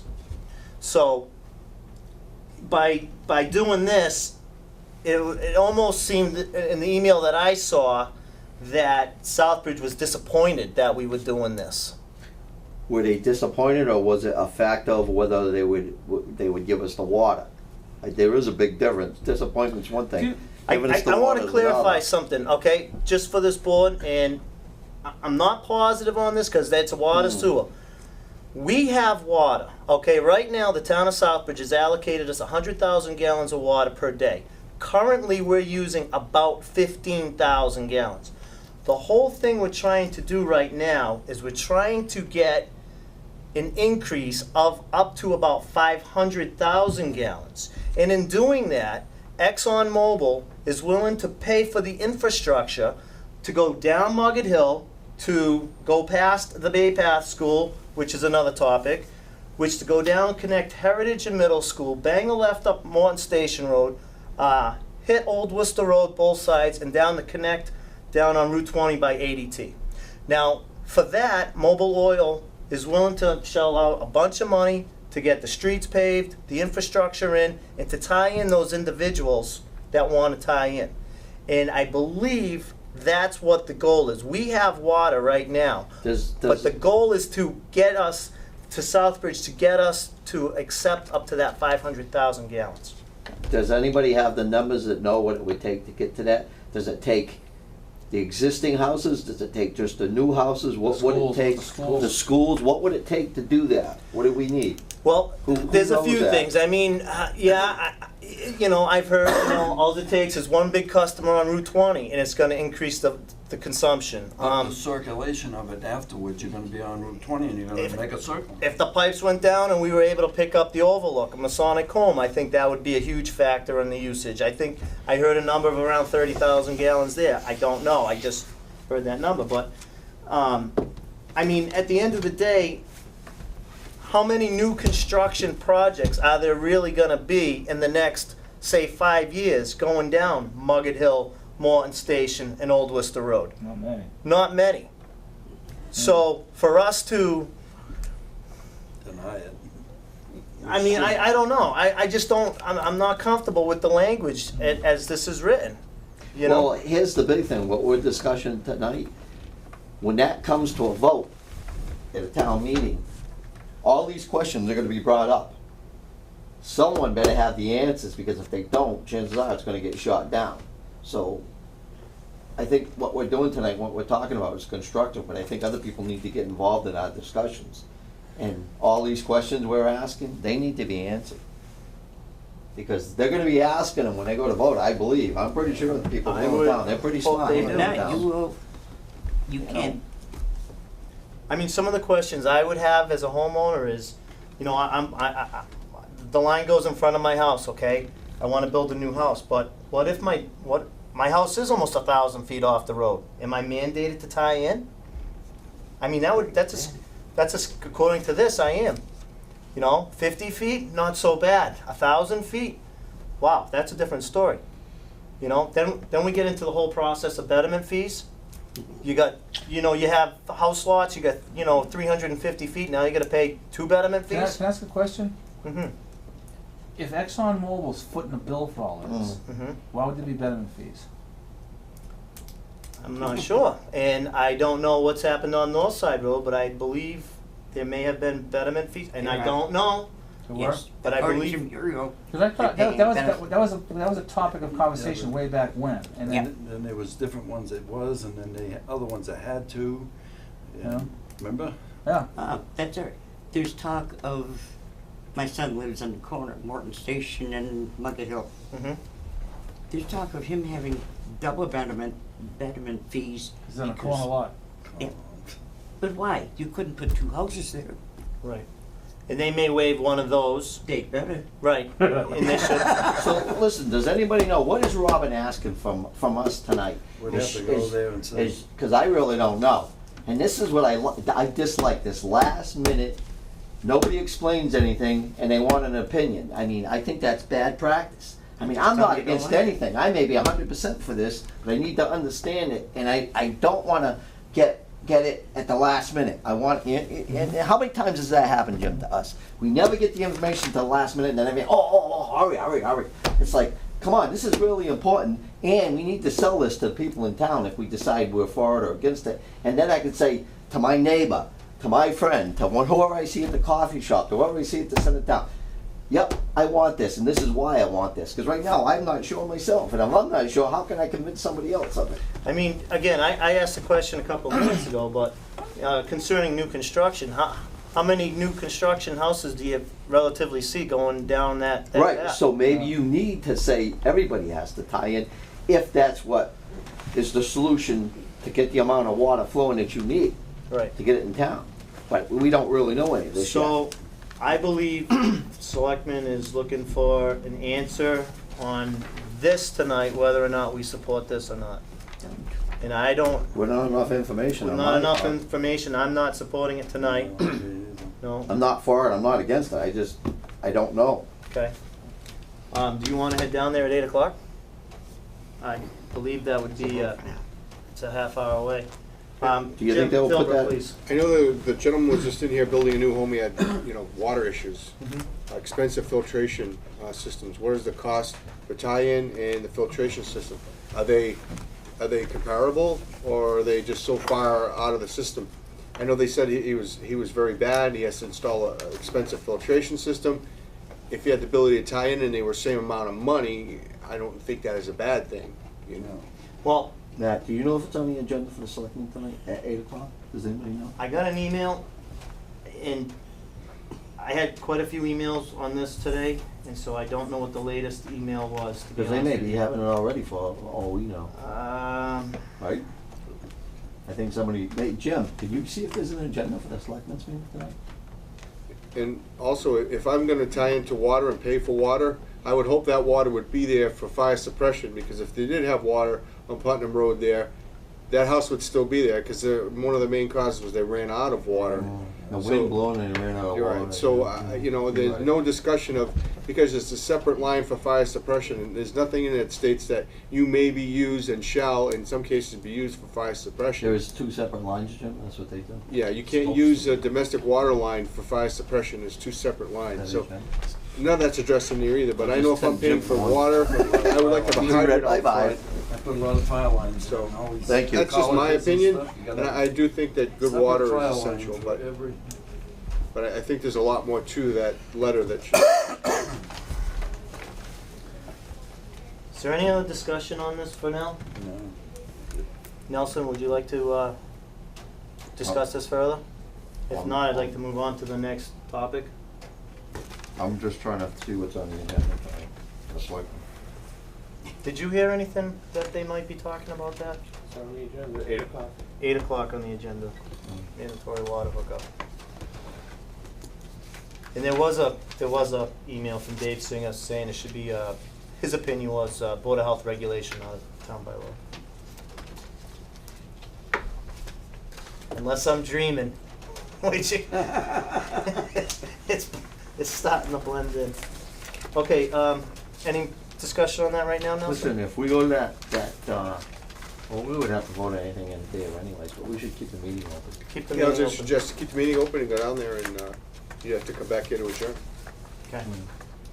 All right, so, under new business, I'm gonna go out of order a little bit, but one of the, topics was animal inspector position discussion nomination. Can we get them dates down, you know, basically, we're gonna look at, you know, if we're gonna, Mr. Chairman. Yeah. Look at the applications, pick out 3, 4, 5, whatever. Yep.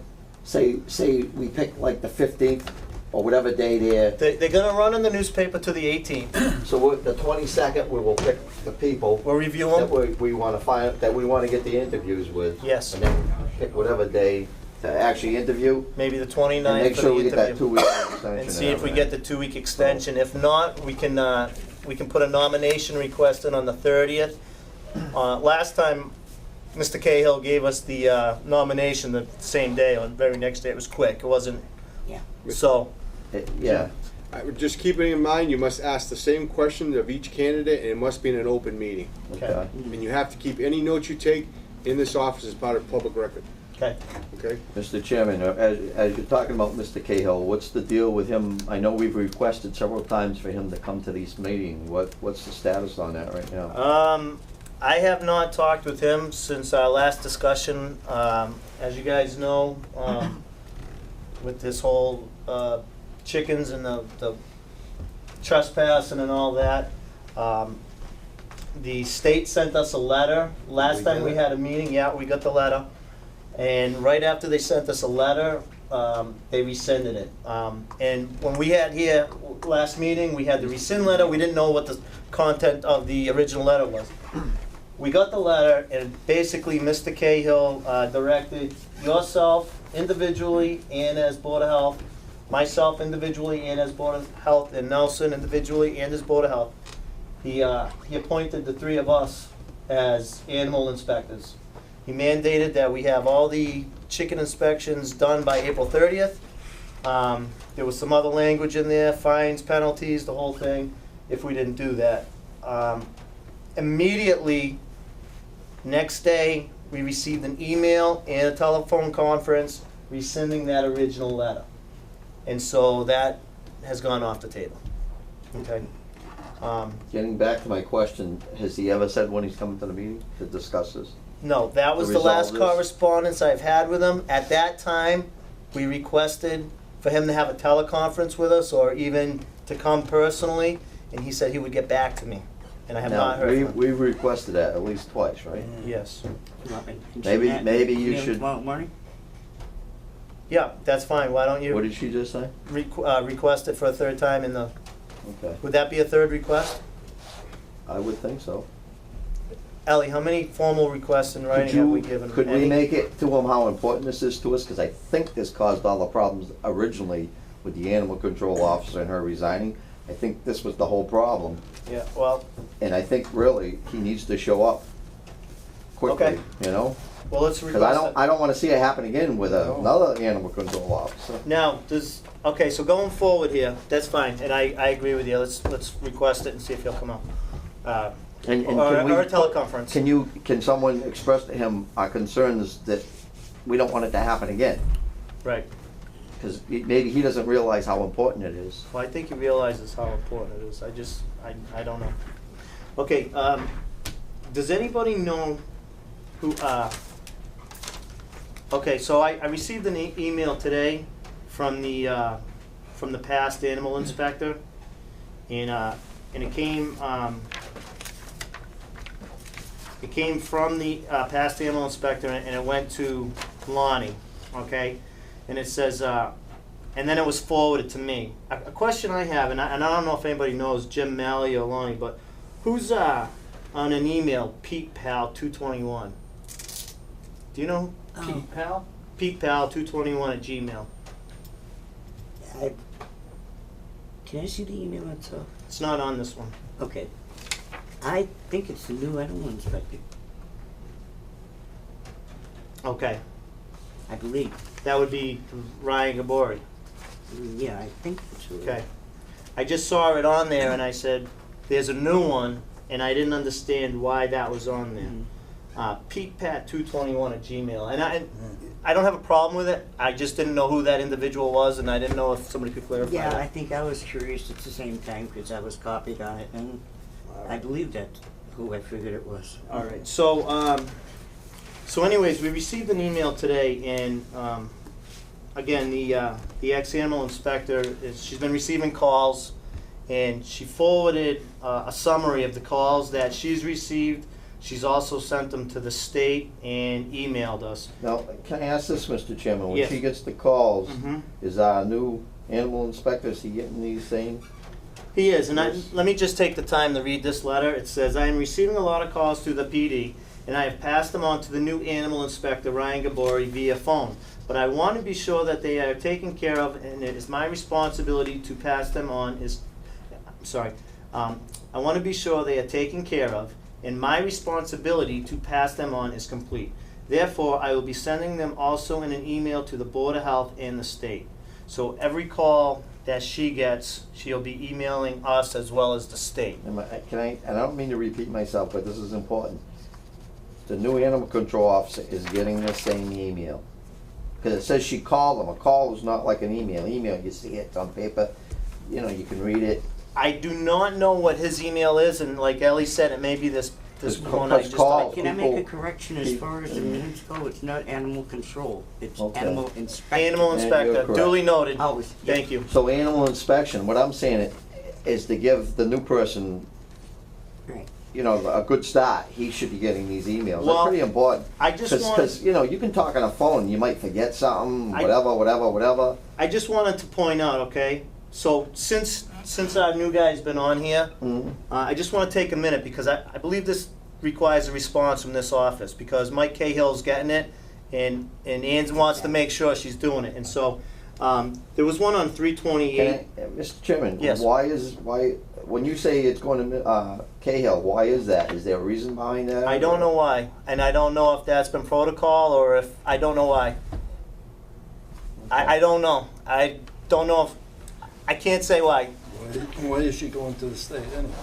It's, I'm not sure. Go ahead. I'm sorry, I'm just wondering in the back of my head whether she's getting a lot of information on these calls. If they happen to be an emergency, didn't Mike say that he would help us and maybe it's making him aware of it? It could be. I just want to. Well, that's why I'm saying, I think, because this is going to Lonnie. Lonnie's got to make sure this goes to, what's his name, Ryan Gabori? Don't you agree? Yeah. Do you know for a fact that he even got this? Well, yeah, and I'd like to explain what. He got this sheet, you think? He's got these. Okay.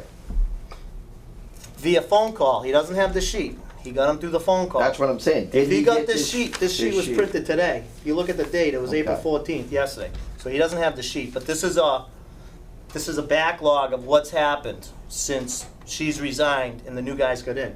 So I just want to say, on 3/28, there was a dog bite. Okay, the first item there. Ryan wasn't on board. There was a 10-day quarantine on there. That was before Ryan. So Ryan didn't have anything to do with that one. It was before he got on board. So, and then on 4/4 there was an incident with another dog bite. Ryan went out, quarantined the dog, put it in a 10-day quarantine. That 10th day was today. So he was waiting around 4 o'clock for the homeowners to get home from work to quarantine it, but he did the paperwork on that. 4/6 there was an incident up on King Road, possible rabid fox. And she was afraid for her animals and her children. Ryan went up there, didn't see the animal, called, left voicemail, did not get a return call on that one. 410, Bond Road, there was an incident. There was a raccoon on his deck and it was possible rabid. Ryan had already gone for work for the day. He said he called the homeowner right away, so he could not get there till 4 o'clock. He advised the homeowner to call Charlton Police and assistance. Between Charlton PD and the homeowner, one of them shot it and disposed of it before 4 o'clock. Ryan got home at 4 o'clock, it was gone and disposed of. Okay, then there was one other one on, I can't see the date. There's That raccoon, that should have been tested. The protocol for that is they would have tested the raccoon and it was gone. And it wasn't, confirmed, but that's what they want to do. You take body parts and you send them up to Jamaica Plain and they do something. You cut the head off and send that. Exactly. I Was gonna it say. anything we did as a town, or was it the homeowner that didn't, who didn't follow protocol? I mean, I don't know what happened. I No? think the guy wanted to get on the bus and there was a raccoon. They called the cops down and either the homeowner or the cops shot it and they just buried it. So that's all I know. I don't know. But by the time Ryan got home from work, it was gone. And then there was another one where it involved 2 dogs that got into a dog fight. Currently, both dogs are under quarantine.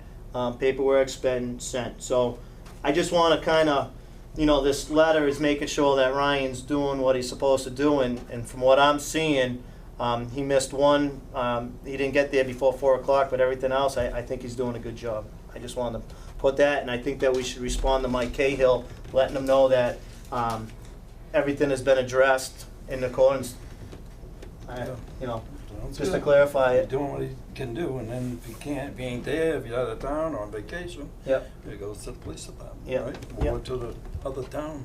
Now, there was another thing at the very end of this meeting, let me ask you this, yeah. protocol before, when Ann was there, how did they work that? Because, people go on vacation, people are away, people do this, people do that. Mhm. What protocol was followed then, do you think? Do I you think know? she had an alternative, but I don't know. We don't. See, we should probably look into that a little Well- bit more. too. Another town or something. What I'm suggesting, you can nominate more than one person for animal 'Cause inspector. I think we should think about that. So when we go through our list next week, I think that we should pick out a primary Yes. and an alternate. Yeah, And see if the two of them are willing to work together. yeah. And see if we can't do that. That's good. That means if like a Because like I chair say, and the people, vice chair. yeah, Exactly. people can be Same sick, thing. If you people can't can go on make it, vacation, Somebody Yeah. backs up. whatever. So I just in finishing here, there was it was noted in the email to me that says in the book, we have a purple book over there, okay, that Ann was keeping logs on and everything. It says there was 7 or 8 6-month quarantines, and somewhere around the 5th month, they got to go out for a vaccination and then do an inspection before the release of the quarantine. So I just want to make sure we get that and get the new person on board to be aware of that and catch all that as well, so we don't have a lapse in anything. Can we make up a writing that what we're gonna ask each one now?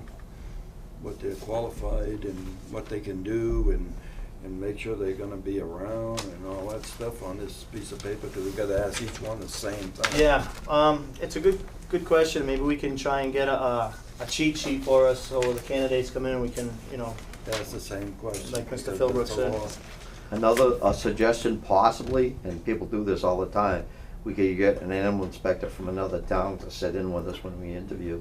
You do it you know, they do it for building inspectors, fire Right. chiefs, It's a great idea. everybody.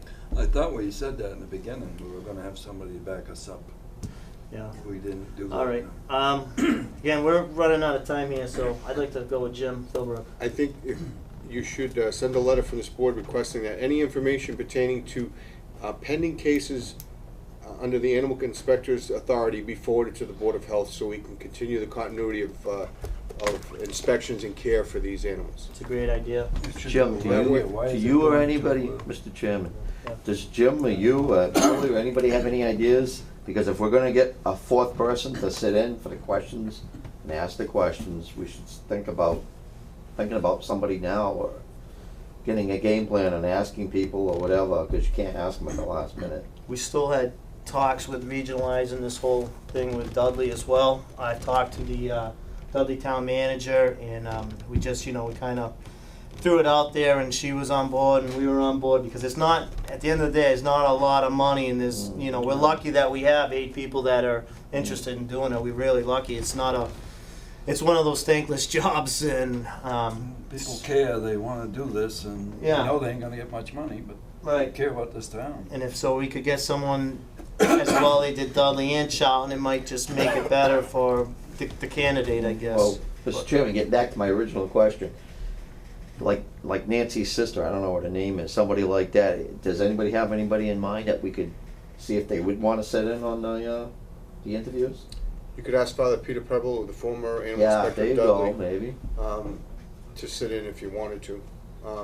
There'd be a lot of questions that he would come up and say, you gotta do this, you know. Well, I'd like I reiterate again that you must ask the same question of all candidates. He can expound and you can go further, but you have to have that list of questions before you, and make Okay. sure you stay to the So list. maybe we should get that list together before we, Yeah.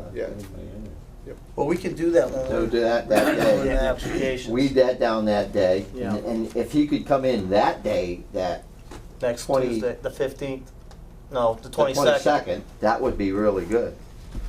Otherwise, And also the letter to Ann as far as continuity of care, if you know of any pending cases. That way you're not getting letters like this, everything would be brought forward from the table Right to now. us and not here and there, you know. But that that's ain't- up to the that board, ain't just a good. suggestion. Yeah, it ain't good for us to stand up. Jim, This Mass is General Law, you opposite think of there's us. something there with like a outline? Yeah, I set Ryan up on the website and told him where to go. There's guidelines, policies, procedures he can follow. He's reading them, he's You studying. don't know offhand with it? It's mass.gov and it's Animal Inspectors Guidelines and Review. All right. Yeah, it's right there. Thank Okay, you. I want to, because if we're gonna try and hit selectmen's at 8 o'clock, we gotta think Yeah. about doing this. Jim, Mhm. we have not talked about any of your health reports. I know you've been very busy out there, There's, so could you? I did numerous inspections of restaurants. There are 2 restaurants that are currently, the Liquor and Deli Mart, CNS Liquor and Deli Mart, has some violations that I'll be, have spoken to him about, and if he needs to make corrections immediately. Jim, is that 169? Yes, and also, we have the clam box at Dresser Hill. Again, Mr. Sad, I'll be meeting with him tomorrow. He had some issues also with his hood and suppression. I had to call the fire inspector in. He was in non-compliance and should not have been operating under those. He did When you state say some facts. non-compliance, does it have anything to do with cleanliness or anything, or is it Some more fire? cleanliness, and some of it was deception on the fire suppression as far as having it done on Monday while I was there. We did call O'Connell, and O'Connell said he did not have an appointment with him on Monday, and his system was not tagged. That means he didn't have it cleaned properly, and he should not have been operating. So we're trying to resolve that along with the fire inspector. I've been working with Inspector Ciccarelli. And Mr. Sad called me today, he needs to compliance, and tomorrow I will meet with him and assure that he is up to compliance and inform the board. I did receive also, I did probably 8 or 9 inspections. Most of them were fine, excellent. As a matter of fact, just those 2 had pending issues. I did speak to the owner of Charlton Orchards, he's called. He said that he would be up and running by the end of next month and he would request an inspection at that time. So I said I would schedule with him. Was that Ben? Yes. I heard that he may have been moving to Charlton, or he lives in Charlton now. Ben Wilson, I think so.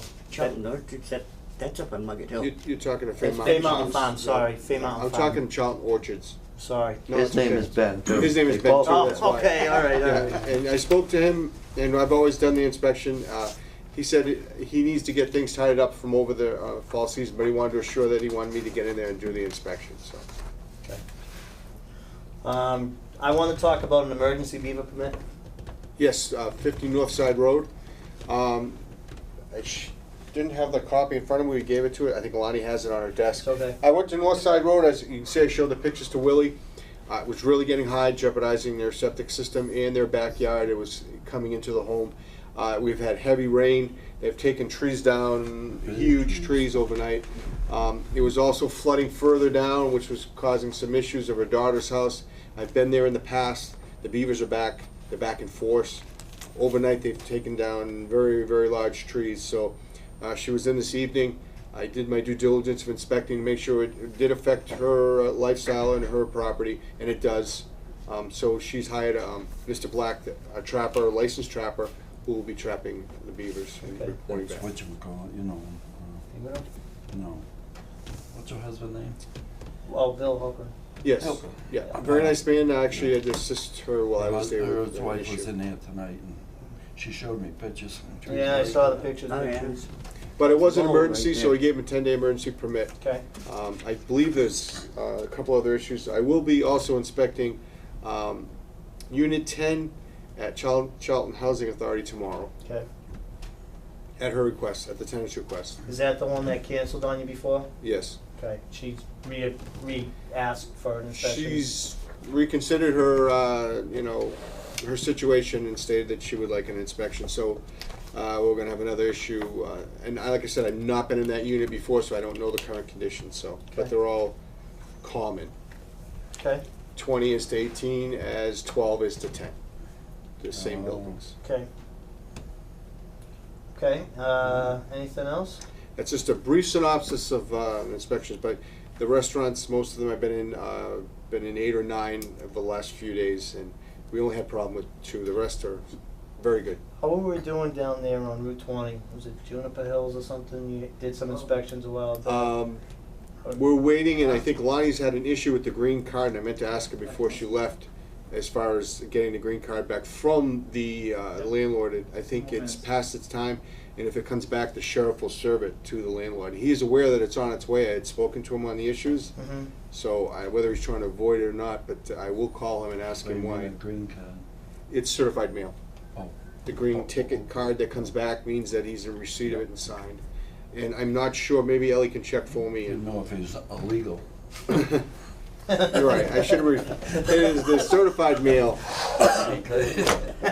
So, and one of the person that did also cancel an inspection at her request at the last minute for a housing inspection. At Juniper? No, at 76 Center Depot Road. Okay. So she canceled. She said she wanted to rethink it. I said, well, ma'am, you can think it and call back at any time. But she said at this time she wanted to cancel. Okay. We got a few things I think that need to be signed. We gotta read and accept the minutes of the meeting.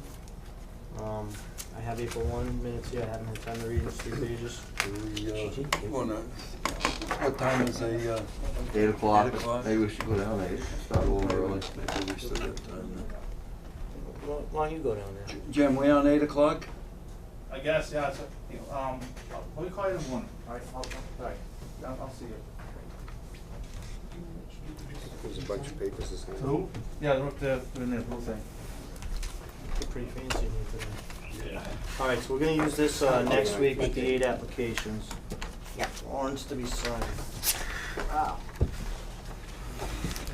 Is there any other discussions while we're signing some paperwork here? Jimmy, you need help? No, sure, well, Okay.